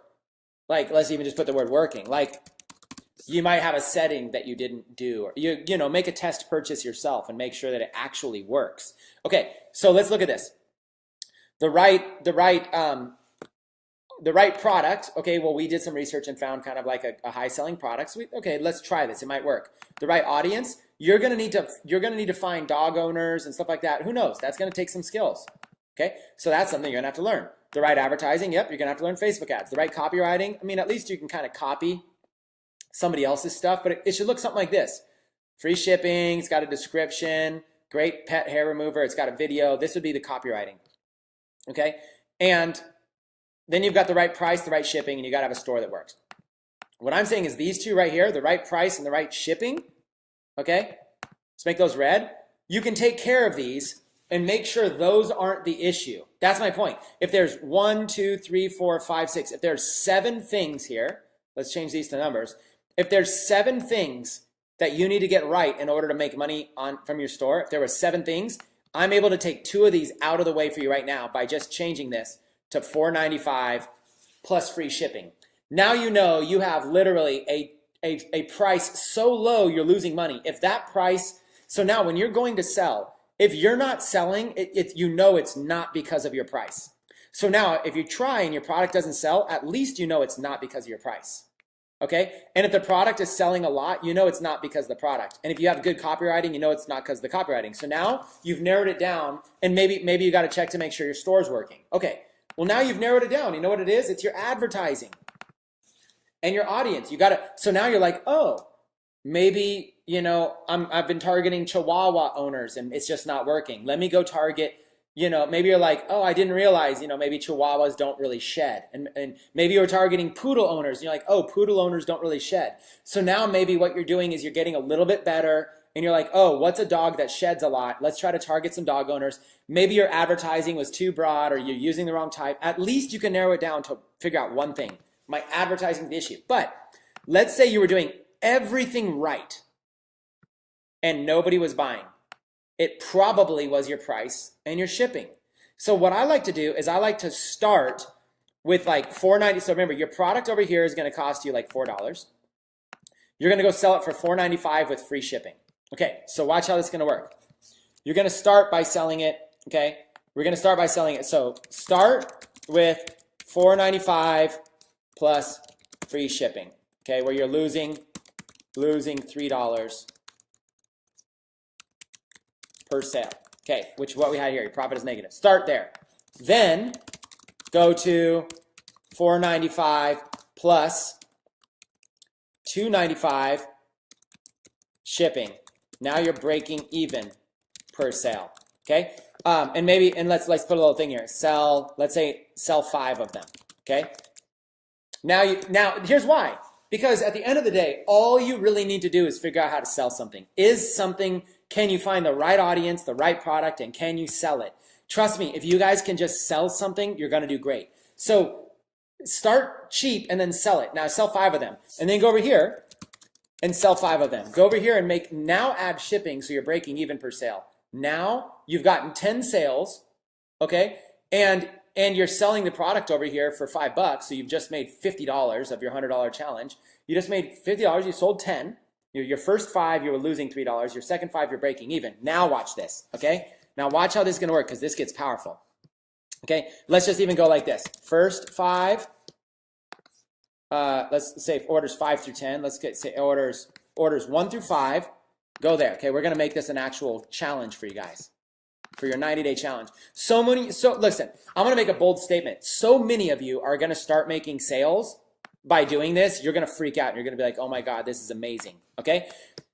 Sales 1 through 5, on this example, be okay with losing a little bit of money.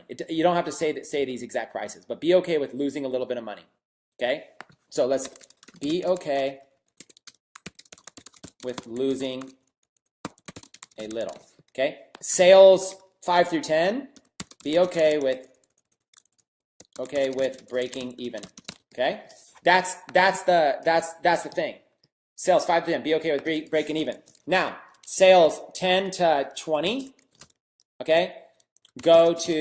And now you want to start bumping up the prices, okay? Go to, let's say, $9.95 plus $2.95.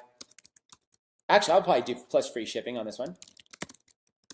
Okay, and now your profit, so now you're actually charging $5 more, but you're losing that. So right here, this was 5 plus 3, that was 8.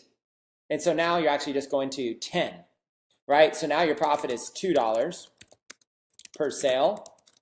And then here, be okay with little profit, okay? Not much profit, because at the end of the day, you're getting better.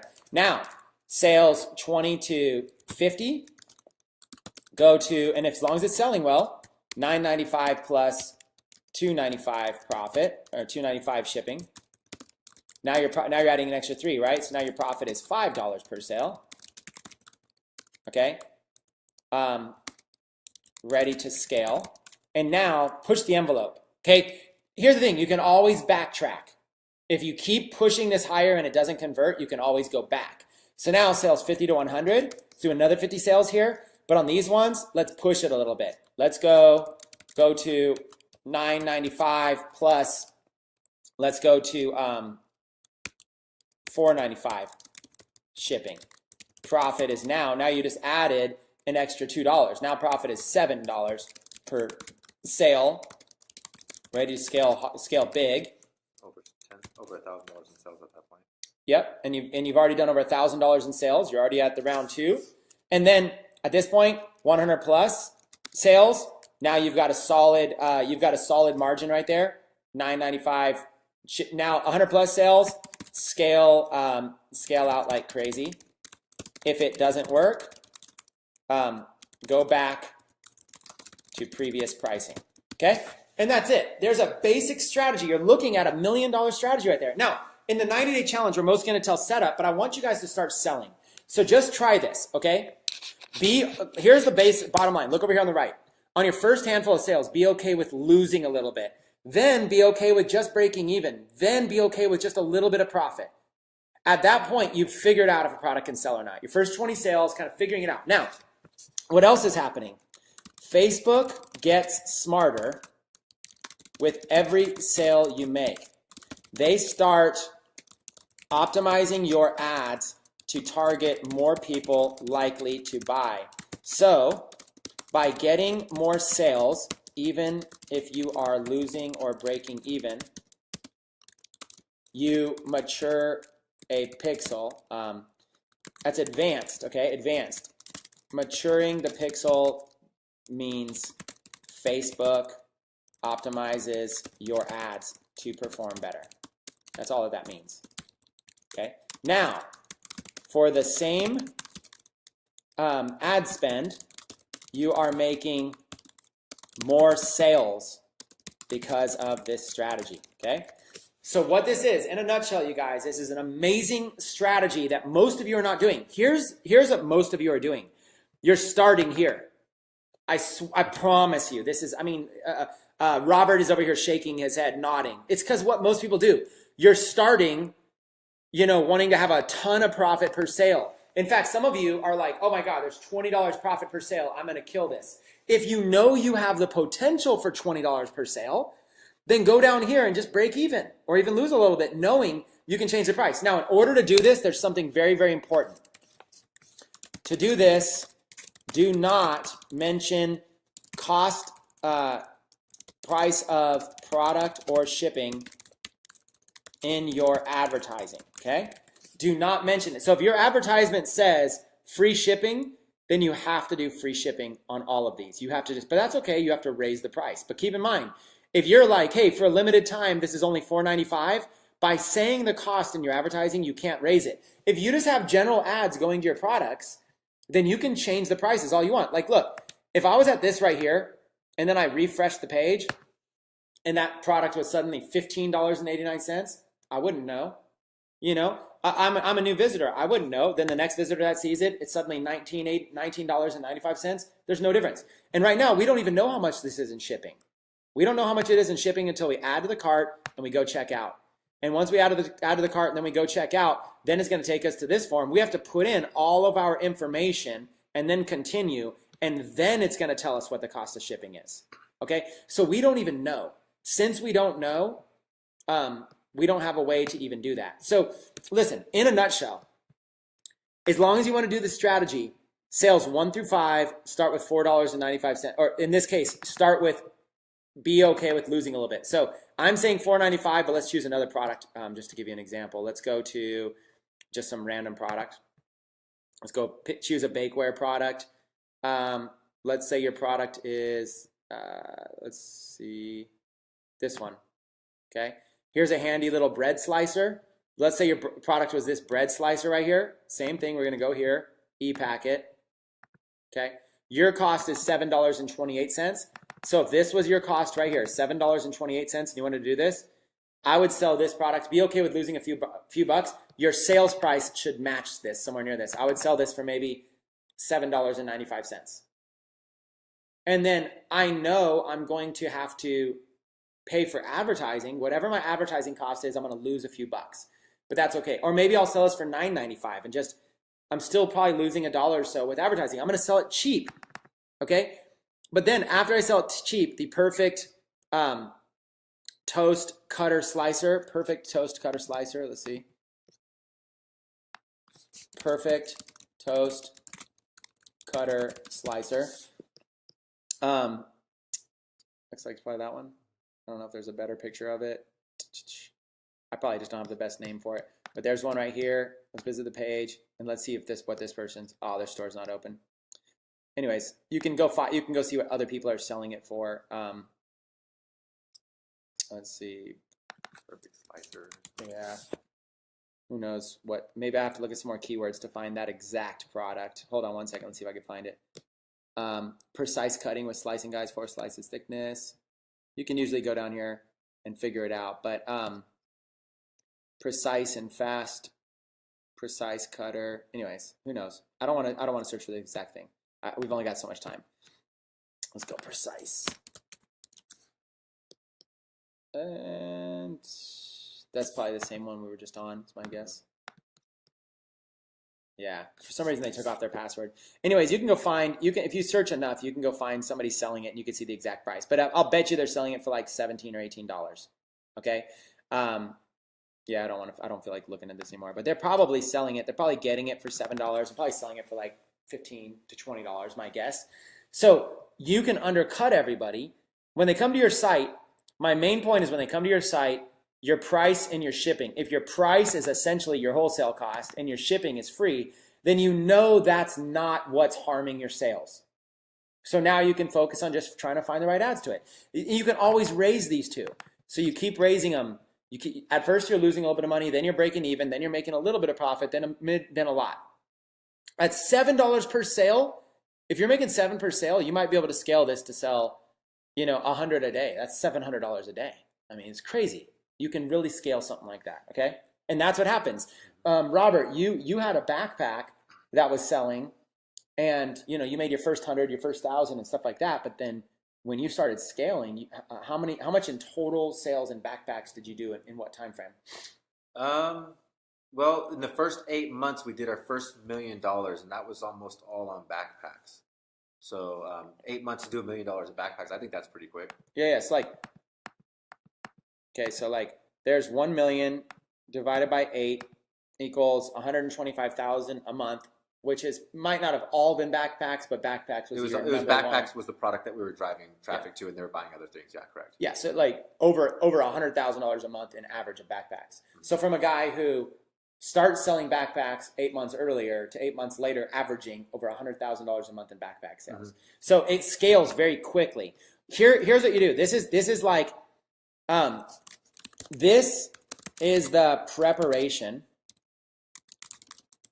to find a product that you can scale up.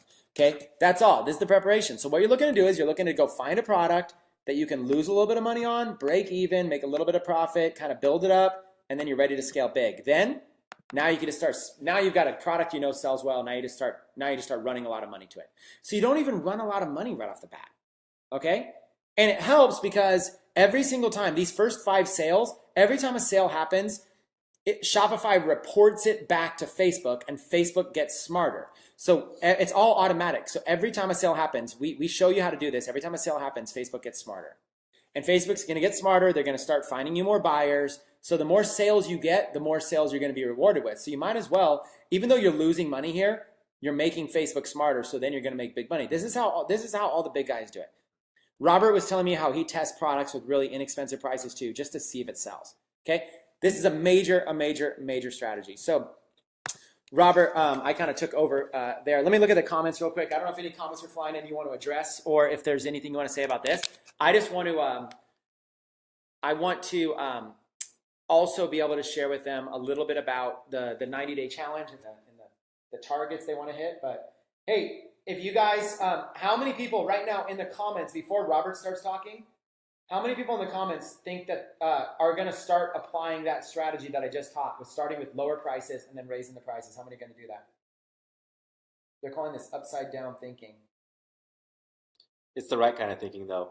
It is backwards. And somebody commented and said that they're going to have to restrain themselves because they don't want to sell cheap products. And, we do have to restrain ourselves. We have to kind of remove our emotions from this because I'm pretty sure Chris doesn't have any emotional attachment to a bread slicer, right? He just says that this could sell. And that's what we do. We find products that we think will sell based on the numbers. We remove ourselves from it.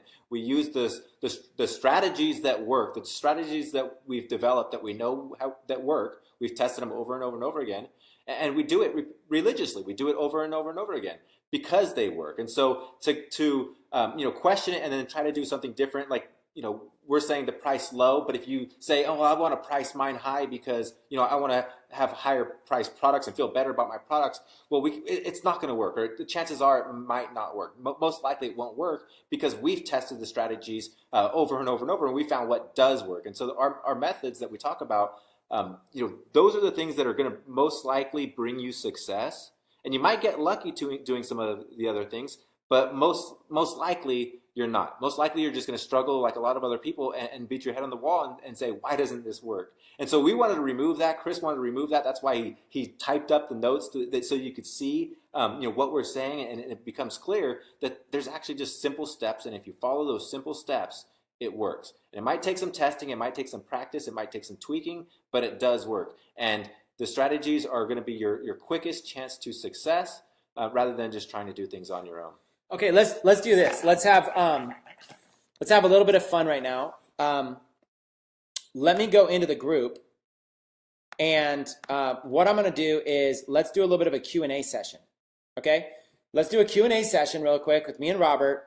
I know there's other stuff we kind of wanted to cover, but look, it's the 90-day eCom challenge.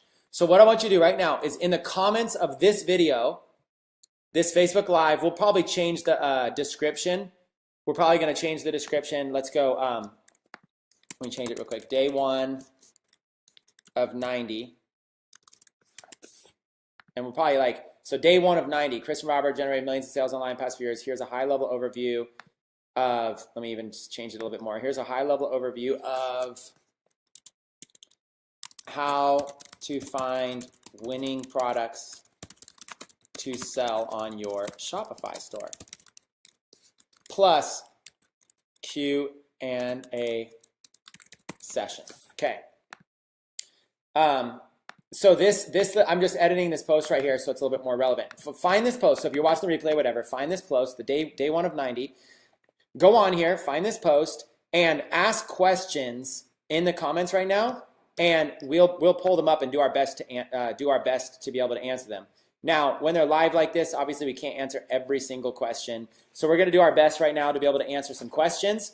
And so let's do that rapid fire for a little bit and then maybe hang on. I know we didn't cover everything we need to cover, but let's do this. Okay, how do we get the notes? The notes will be posted in the files section of the 90-day challenge. They'll be over here in the files section.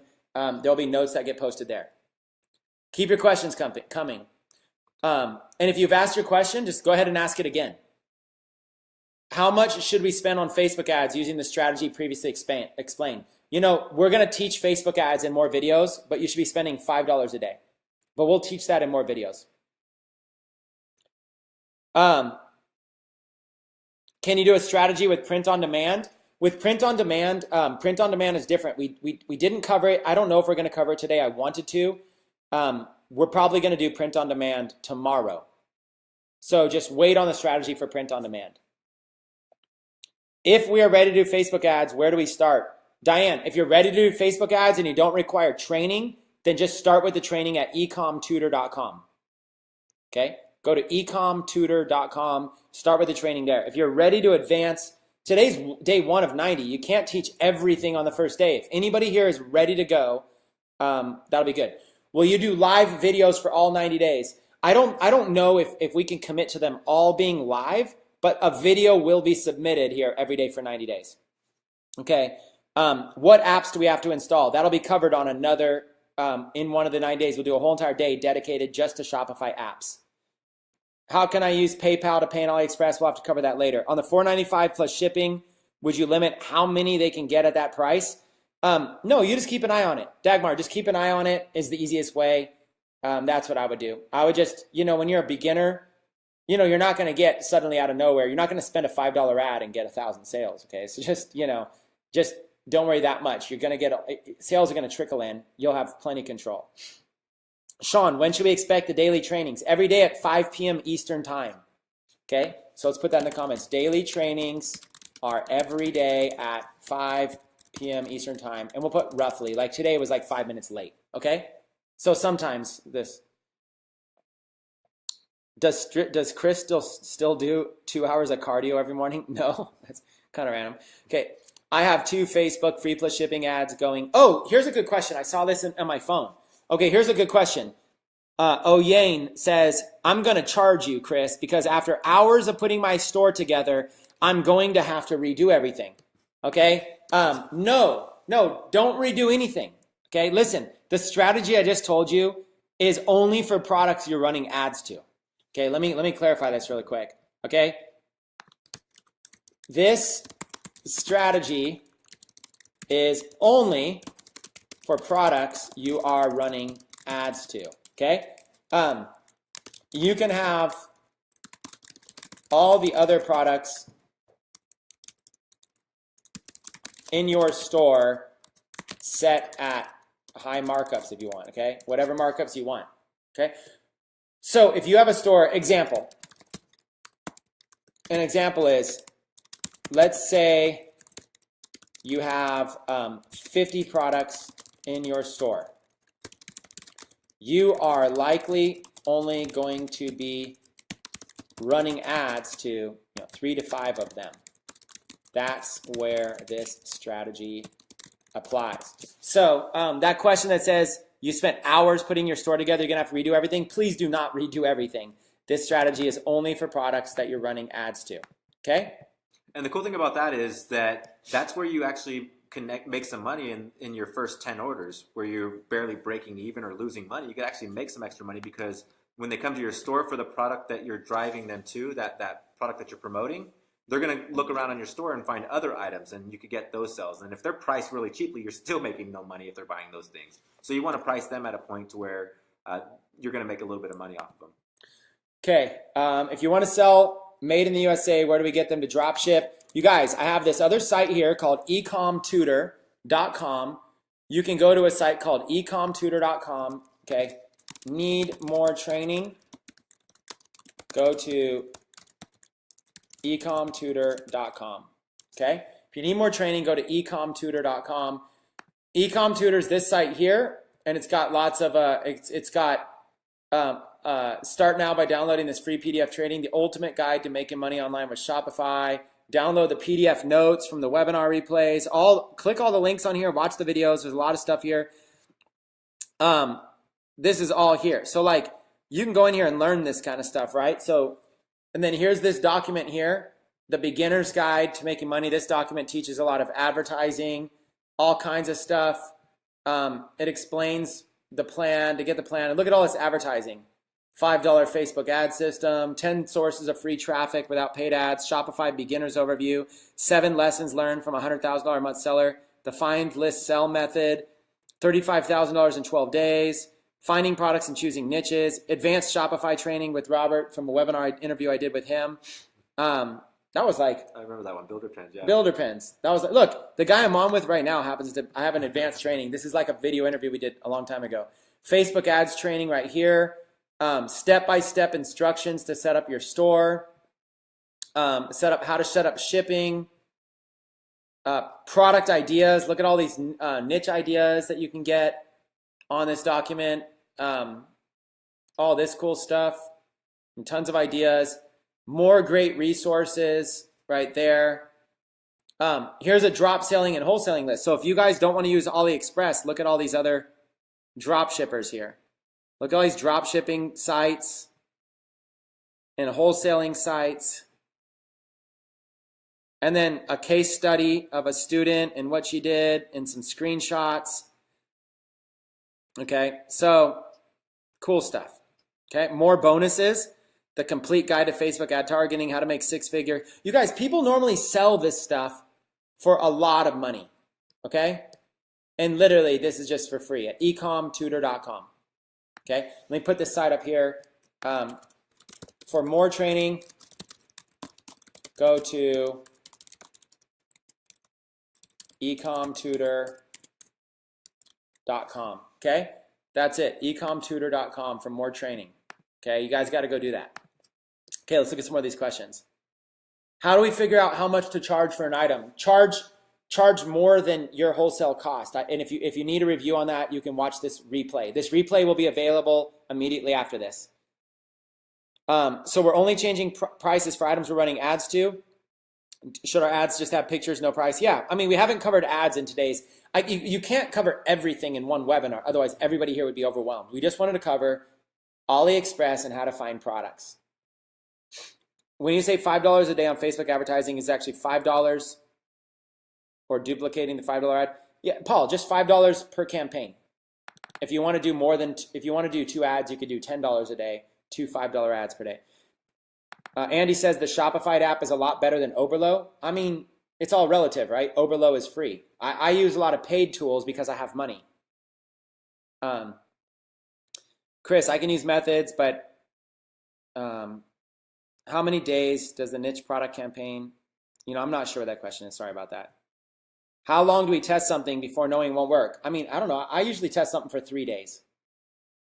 I'll let ads run for 3 days. I'll usually test like, Robert, how long would you test something for? Yeah, the way I typically answer that is I like to test 2 times my profit margins. So if I'm buying a product for $10, then I want to spend at least $20 before I turn it off. And that might sound crazy because if you're spending even if I got a conversion at $20, I'm still losing money. But just like we talked about the pricing principle a little bit ago, at least it tells me that there's something there. So if you're spending $5 a day, then and your profit margins are $10, then run it for 4 days. But my rule is 2 times my profit margin. If I'm not getting a sell, then I just turn off my ad. Hopefully I'll have like 4 sales by 2 times my profit margins or more. But at the very worst, I'm turning off my ad if I'm spending 2 times my profit margin. Okay, Robert's testing rule is 2 times profit margin. For example, if a product has $10 profit, he will invest 20 into ads to see if it sells. Pretty simple, right? If the ads are $5 a day each, then he will run it for 4 days. If they are $10 a day each, he'll run for 2 days. Whatever it might be. It's essentially $20. If the product has $20 in profit, he will run $40 in ads. Does that make sense, you guys? It's a valuable little technique right there.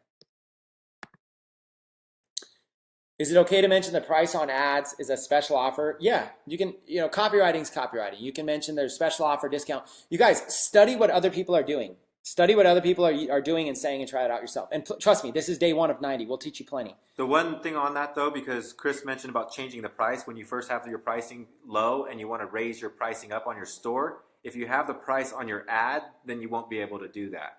So that's only the only downfall of putting the price on the ad is that you can't raise it on the store because then the price is already on the ad, and so it will be wrong. Yeah, so the general rule of thumb is when you guys are advertising your store, you got to ask yourself, like, am I boxing myself into a certain price or a certain deal, or do I have flexibility to change the price? You want the flexibility in the beginning. A lot of people are saying good stuff, Robert. I saw a lot of feedbacks earlier. We're not getting into calls to action or Facebook ads or anything, you guys, today. We haven't. It's ask questions about AliExpress or ask questions about any other process we touched. Yeah, go read all that. Which is better to use, for a niche store or a general store? So a niche store would be like a store for dogs, or a store for hiking, or a store for golfing, right? It's a store built around a niche. And then you have a general store. A general store could be like, to get rid of a lot of disbelief on general stores, people just throw up a lot of random items and say, well, this is a general store. That's not a general store. A general store is a store that still has some sort of angle, but the products on the store are still kind of general. So you could have a 99-cent store, right? That's a general store, but everything's 99 cents on that store. And then you might add on like $5 shipping. Or you might have a general store. I had a general store that I called All Facebook Offers, right? The title of it was All Facebook Offers. Now, I couldn't use the name Facebook, so I had to change it. But the idea of that store was it's a general store, but it's offers that would be found on Facebook. And so I wanted to clarify what a general store is before saying which is better.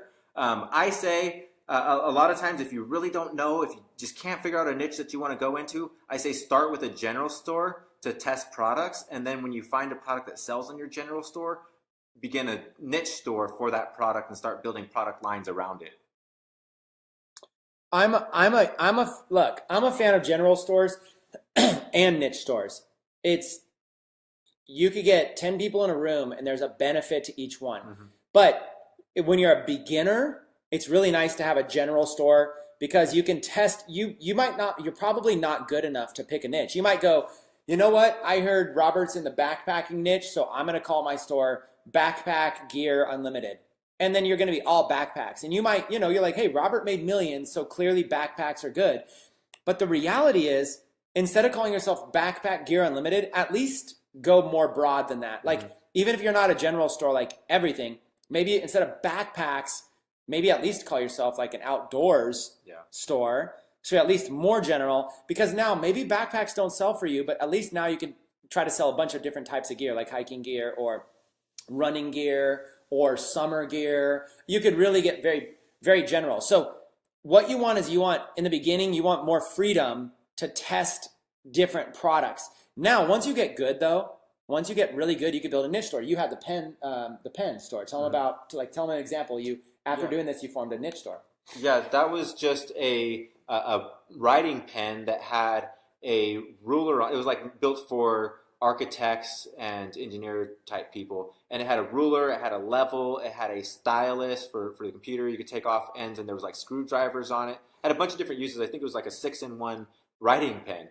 And we called it builder pens. The idea was that builders, that contractors, that architects and engineers would be using this pen on the field for their career. And then we could take it out even further. We had an idea of going into like pilot pens and a bunch of other niches built around occupations or industries to where you could have endless amount of niches built still kind of around that one niche, around the pens. Mm-hmm. So there's a bunch of different angles you could go, but I agree with Chris 100% that you do want to start as general as you can. That way you could collect information and not bind yourself to something that doesn't work. If I started on this builder's pens site, if that was the first thing that I did, chances are it would have failed. It would have failed, and I would have locked myself into that, and I would have given up because that didn't work. Because the niche store that I tried, and I tried every principle, and I tried all of the rules, and if it didn't work, I would have given up. But if I had a general store, then I would have just moved on to another product, and that's exactly what I do and recommend. Yeah, so someone was saying that some of these direct links someone in the comments said the direct link didn't work, and I just tested it. It looks like it's just showing up blank. If a couple of these direct links aren't working right now, we just changed our virtual office. We have a new URL structure, so I haven't messed with all these links. So if something's broken, it'll just be a matter of a few days before we fix that. Okay, are general stores or niche stores better? If you're a beginner, it's better to go a little bit general instead of boxing yourself into a niche. That might not work. When will the replay be available? It's instantly available. This is still live. As soon as this is over, the replay is instantly available.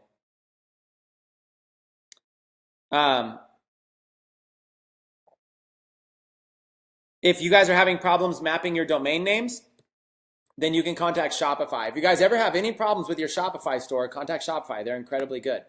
Shopify is great. Okay? I just want to sincerely thank you for the time you're giving us and all this valuable information. Awesome. Would you use Google AdWords? Right now we just focus basic, trying to get your first $100 in sales. I wouldn't really expand much until you're making some sales. After you're making sales, you can grow and grow and grow and grow. Yeah, probably not part of the 90-day challenge. You might not get to AdWords, but I think that we use AdWords a lot and have some really, really good results, but definitely not where you want to start off at. Yeah, for those of you asking what future lessons are going to be like, we got 90 days to cover a variety of things. Month 1, we're going to focus on building out your store, which is why we're focusing on products. Month 2, we're going to focus on growing your store. And month 3, we're going to focus on scaling. Listen, nobody in the industry is going to provide training like this for free, period. You guys can go spend, nobody's going to provide it. Okay, you're not going to get it. And then we're going to offer even more strategy inside of our entrepreneur club. So when you go into our paid entrepreneur club, you're going to get even more detailed strategy. And then we've got our school. Tecademics has a school to go in depth. And then we even have interactive work if you guys have seen our incubator. So listen, everything from our free training to our paid training, nobody in the industry offers anything to this level for what we're doing. You guys don't need to go anywhere else. You guys don't need to buy any training anywhere else than what Tecademics recommends. Okay? This 90-day training is going to be off the hook for 90 days, you guys. So listen, we can't answer too many more questions because we've already been going for a couple hours. Let me see. I'll maybe just do 2 or 3 more and then we'll wrap it. Charles says, how to get good at copywriting. Charles, use that site search I told you. Review a lot of other sites and go look at how they write copy. That's how I learned how to write copy, was just modeling after how other people do it. Success leaves clues. Richard, would a general store confuse Facebook when they try to optimize it? No, a general store is looking for buyers. Especially, look, you don't have to have a general. You don't have to sell every niche under the sun. We're just saying don't be super specific. Like a super niche store might be classic car accessories, okay? Muscle car accessories or something. Instead of muscle car accessories, you want to go more general to car accessories. But instead of car accessories, go more general with like an automotive store, and one category is car accessories and one category underneath that is muscle car accessories. You see what I'm saying? Like, and I'm just, by the way, I just said that because the classified ad was right here that said classic car. That's where the idea got planted in my mind. But do you know what I'm saying? Like, it's okay to be in the automotive niche. That's a general store. I mean, technically speaking, it's a niche store, but that's not what we're talking about. We're talking about like, just don't box yourself into something so small that you don't have a lot of room for experimenting, because you're not going to be good enough to predict winning products right off the bat. You're going to need to experiment, try a few different ones to see what's going to work. So just try to go a little bit more general in order to have a good chance of success. That doesn't mean you need to start up a new Shopify store. You don't. Literally, you could just buy a domain for like $5 from GoDaddy, and that's it. Map a domain name, have a basic logo. So let's say your store was, I think Lawrence Aponte came out and taught on this. Let's say your store was like Texas apparel, and you're focusing on all things Texas, or, Texas custom phone cases. Let's say that was your store. Texas, you're like, I'm going to sell phone cases to Texas. Instead of it being called Texas custom phone cases, just buy a new phone name that says like, phone cases superstore, like there you go. And then just change it. You're still selling phone cases. That's fine. You have enough experimentation that you can experiment in a bunch of different niches, right? So have something broad. Instead of your store being all things horse jewelry, don't do that, because there's only going to be a handful of things that are horse jewelry. Instead, have all things jewelry. The ultimate jewelry discount store. And then horse jewelry would be one category. Dog jewelry would be one category. See what I'm saying? That's the difference between general and niche store. Yeah. And answering the question about will it throw off Facebook's pixel? Well, no, because Facebook will just optimize for the purchase. So if you have that dog store that's broken up into a bunch of different dog niches, it's going to optimize for just general dog owners rather than pit bull owners. If you had a pit bull store, it's going to start optimizing for pit bull owners because that's what it's going to find is purchasing. But then if you go to have a dog store, well, it's going to optimize for dog owners. And if you just had this general store with, 25 different categories, well, what Facebook will eventually optimize for is just purchases for buyers. And that's honestly kind of cool. You could actually build up a general store, a pixel on a general store, and build up a huge a pixel that focuses on buyers, that optimizes for buyers. And then you could take that pixel and cross it with other niches. So it could actually be a benefit to you to have that that store, the pixel firing on their store. So don't be afraid.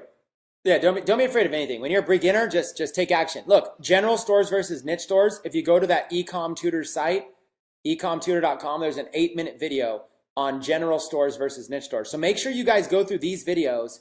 This one is finding the perfect name. Some of you right now in the comments are saying, well, what should I call my general store? Look, I just happen to choose backpacking, and Robert happens to be sitting here, has a backpack store. He's done. That's pretty cool. But look, this is just a way. free versus paid themes, designing graphics. Some of you right now in the comments are asking, like, how do you design a logo? Look, I've already got a training on it. A 16-minute training on how to design your Shopify stuff. You guys, we are going to turn you guys into experts, okay?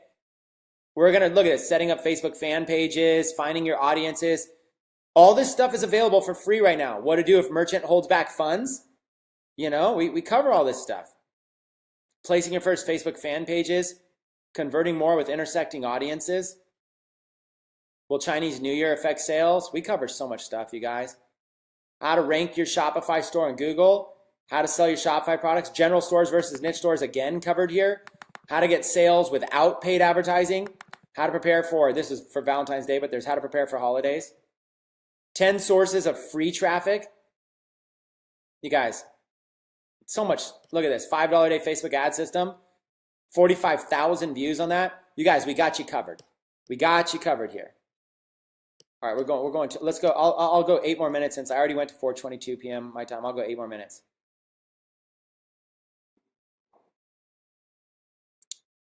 Did you recommend a game at some point? A game for writer's block? Yeah. You know, I did, but I don't know if it still comes up. It's called Typing Maniac. The game's called Typing Maniac for writer's block.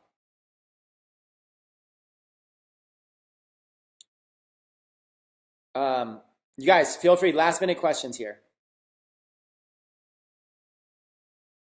What would be a general store for baby stuff? Well, okay. You know, think about it this way.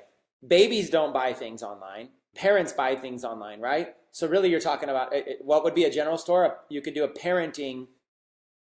You could do a store for all things parents, you know? So like, and then that store, you've got to think outside of the box. Parents, how many people in the United States, that'd be interesting. I'm gonna Google that real quick just to show you how general something could be. How many people in the United States are parents? Just curious. Statistics. I don't know if it's gonna be easy. Oh, I hate it when there's just like text everywhere. I don't have time. 82.5 million is the estimated amount of mothers. Okay, 82.5 million and 66.3 million fathers. Okay, so the total approximately 148 million. So just in the United States alone, approximately 148 million people are parents. So that gives you an idea, right? So that's a general niche. Mm-hmm. Now, if I ask, if you start dialing down, like how many people, like if you start dialing down, like how many people play golf? Okay, that's pretty, it's niche. You'd be probably better off doing a sports store. Even though there's a lot of golfers, you'd be better off doing like a sports niche. So at least you have golf as a focus, but then you could also be like, hey, I wonder if I might have a better interest in like targeting people who are like passionate about volleyball or even like badminton or table tennis or ping pong, you know, stuff that like maybe people are more passionate about. The kind of person that like really plays ping pong all day is probably like more passionate than somebody who plays golf, believe it or not. It's crazy because like some sports might be more passionate than others. So you don't want to just box yourself into golf. You might want to do all things sports. Mm-hmm. And then if you really just go generic, just be like, you know, my generic super discount store or whatever. And you can sell anything you want. You can literally sell anything you want. And the thing to remember is that you could always narrow down later. You know, it's harder to start off with like a baby shoe store and then decide that you want to go into a baby store and then decide you want to go into a parent store. It's hard to make that move. But you could always start off at a parent store, and if you find that a lot of baby stuff is selling, you could focus either on that store as the baby store, or you could build another store that's a baby store, which is what I would do. Because I like to build multiple stores up that kind of create a network of stores that kind of work together. But it's always easier to start the broadest and work your way to the most precise. It's not 50-50. Oh, because the stats showed, what do the stats show? That like there's more mothers than fathers. I don't know what the reason is, but I do think that women outlive men, and that might be it. I don't know what all these stats are.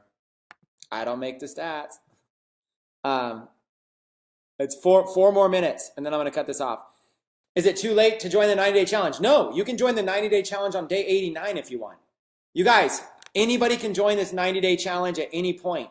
You just have less days left. Today is day 1. You've got the full 90 days. If you're watching this video on day 2, then you have 89 days. If you're watching it on day 3, you've got 88 days left. Okay, what else you got? Somebody was seeing different pricing on the screen, on our screen, versus what they were seeing on the same sellers on AliExpress. And that's probably because on Chris's computer, we have the Oberlo app, or one of those apps installed. I have a Shopify app. Okay, Shopify app, which shows a different price on the listing. It shows with the shipping included. And so, who was that? JJ, you probably don't have an app on your store, so you see the actual price without the shipping. Yeah, so like let's take this. I just clicked on children's watches right here. And there's this product right here. So when I hover over, because of the see, this says ePacket free, this doesn't have ePacket. This app just does it like a little, gives me like a head start. You have to pay money for this one though. You guys don't need it unless you want it. See how it shows ePacket 158. So what happens if this price right here is my combined price. It's $427, that's my out the door cost, so that I don't have to click on the product and go find it. But the product is actually $2.69. So I would have to go into the product, $2.69. I would have to choose a color. I'd have to go in here. I'd have to choose ePacket, and then click, and then it's $4.27. And then there's just these different ones like this, $1.58. So $4.27. That total right there is what it was telling me. But most of you probably have like something like this. Yeah, see, like without the app, I'm in Safari now. See, this is what you're seeing, like this. So you can get the same information. You just click on it, and then you have to go choose. You have to choose one, and then you have to go to ePacket, and then now you see the price. That app just brings that price up to me on the homepage, so I get to see the total out the door cost. That's all. Okay, what other questions? 2 more minutes. That's called the Shopify app, but you don't need to worry about that. Tecademics will, we're going to do an entire day dedicated to apps for you guys. So you guys don't really need to worry about apps right now. You guys here's what you should worry about. Day 1 challenge, okay? Research some products, research some stores, and try to figure out, what you want to do with building your store and what you want to do with adding products, and go do some research and try to figure out what you want to do. I mean, get started with like your game plan, what products do you want? Go find some products, do some market research, use AliExpress, and go from there. If you've not been accepted for support yet, that's not necessary for the 90-day challenge. Accepting the support for the support emails do not need to be added yet. That's only for when people contact our support and we need to get into stores to be able to help them. So don't worry, if anybody right now has submitted your 3 staff accounts, if they have not been approved, don't worry about that. That is not required. The approval is not required. All that's required is that you add them. Just by adding the 3 staff accounts, you're part of the challenge. Do you advise to use the Better Shipping app if we sell more than one product? We'll do a whole episode on apps.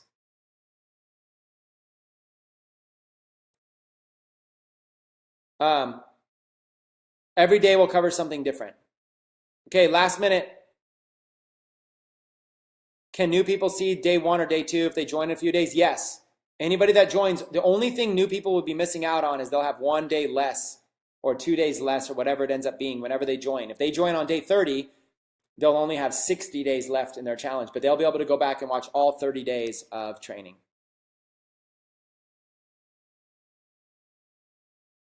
Email's not included with Shopify, but if you purchase your domain name at GoDaddy, it's pretty simple. Who can I contact about staff? I'm not sure what you mean, Zosh. Thank you, Chris and Robert. Massive value. Thanks again, Chris and Robert. Robert was just like an accidental guest today. I just asked him like 5 minutes before. I was like, hey, do you want to come on and share?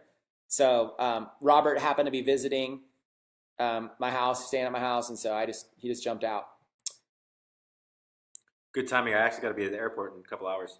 Okay, guys. I'm going to hang with Robert and take him to the airport. So will we have access to this free training after 90 days? Yes, you will. Can a file be added to the section every day after the training? Yes, Greg. Would you recommend buying a domain email?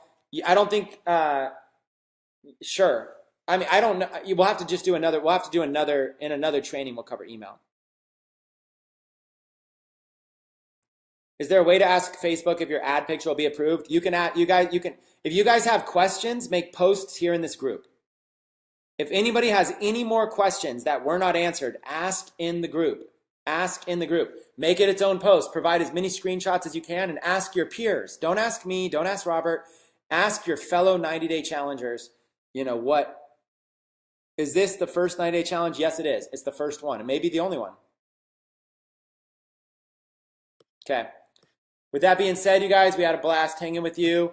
If you enjoyed this training, go ahead and give it a thumbs up, give it a like and a comment. Let us know. Robert, I'm sure will read in the comments and review some of this stuff. We had a blast hanging with you guys. We'll see you guys on day 2. See you guys later. Later.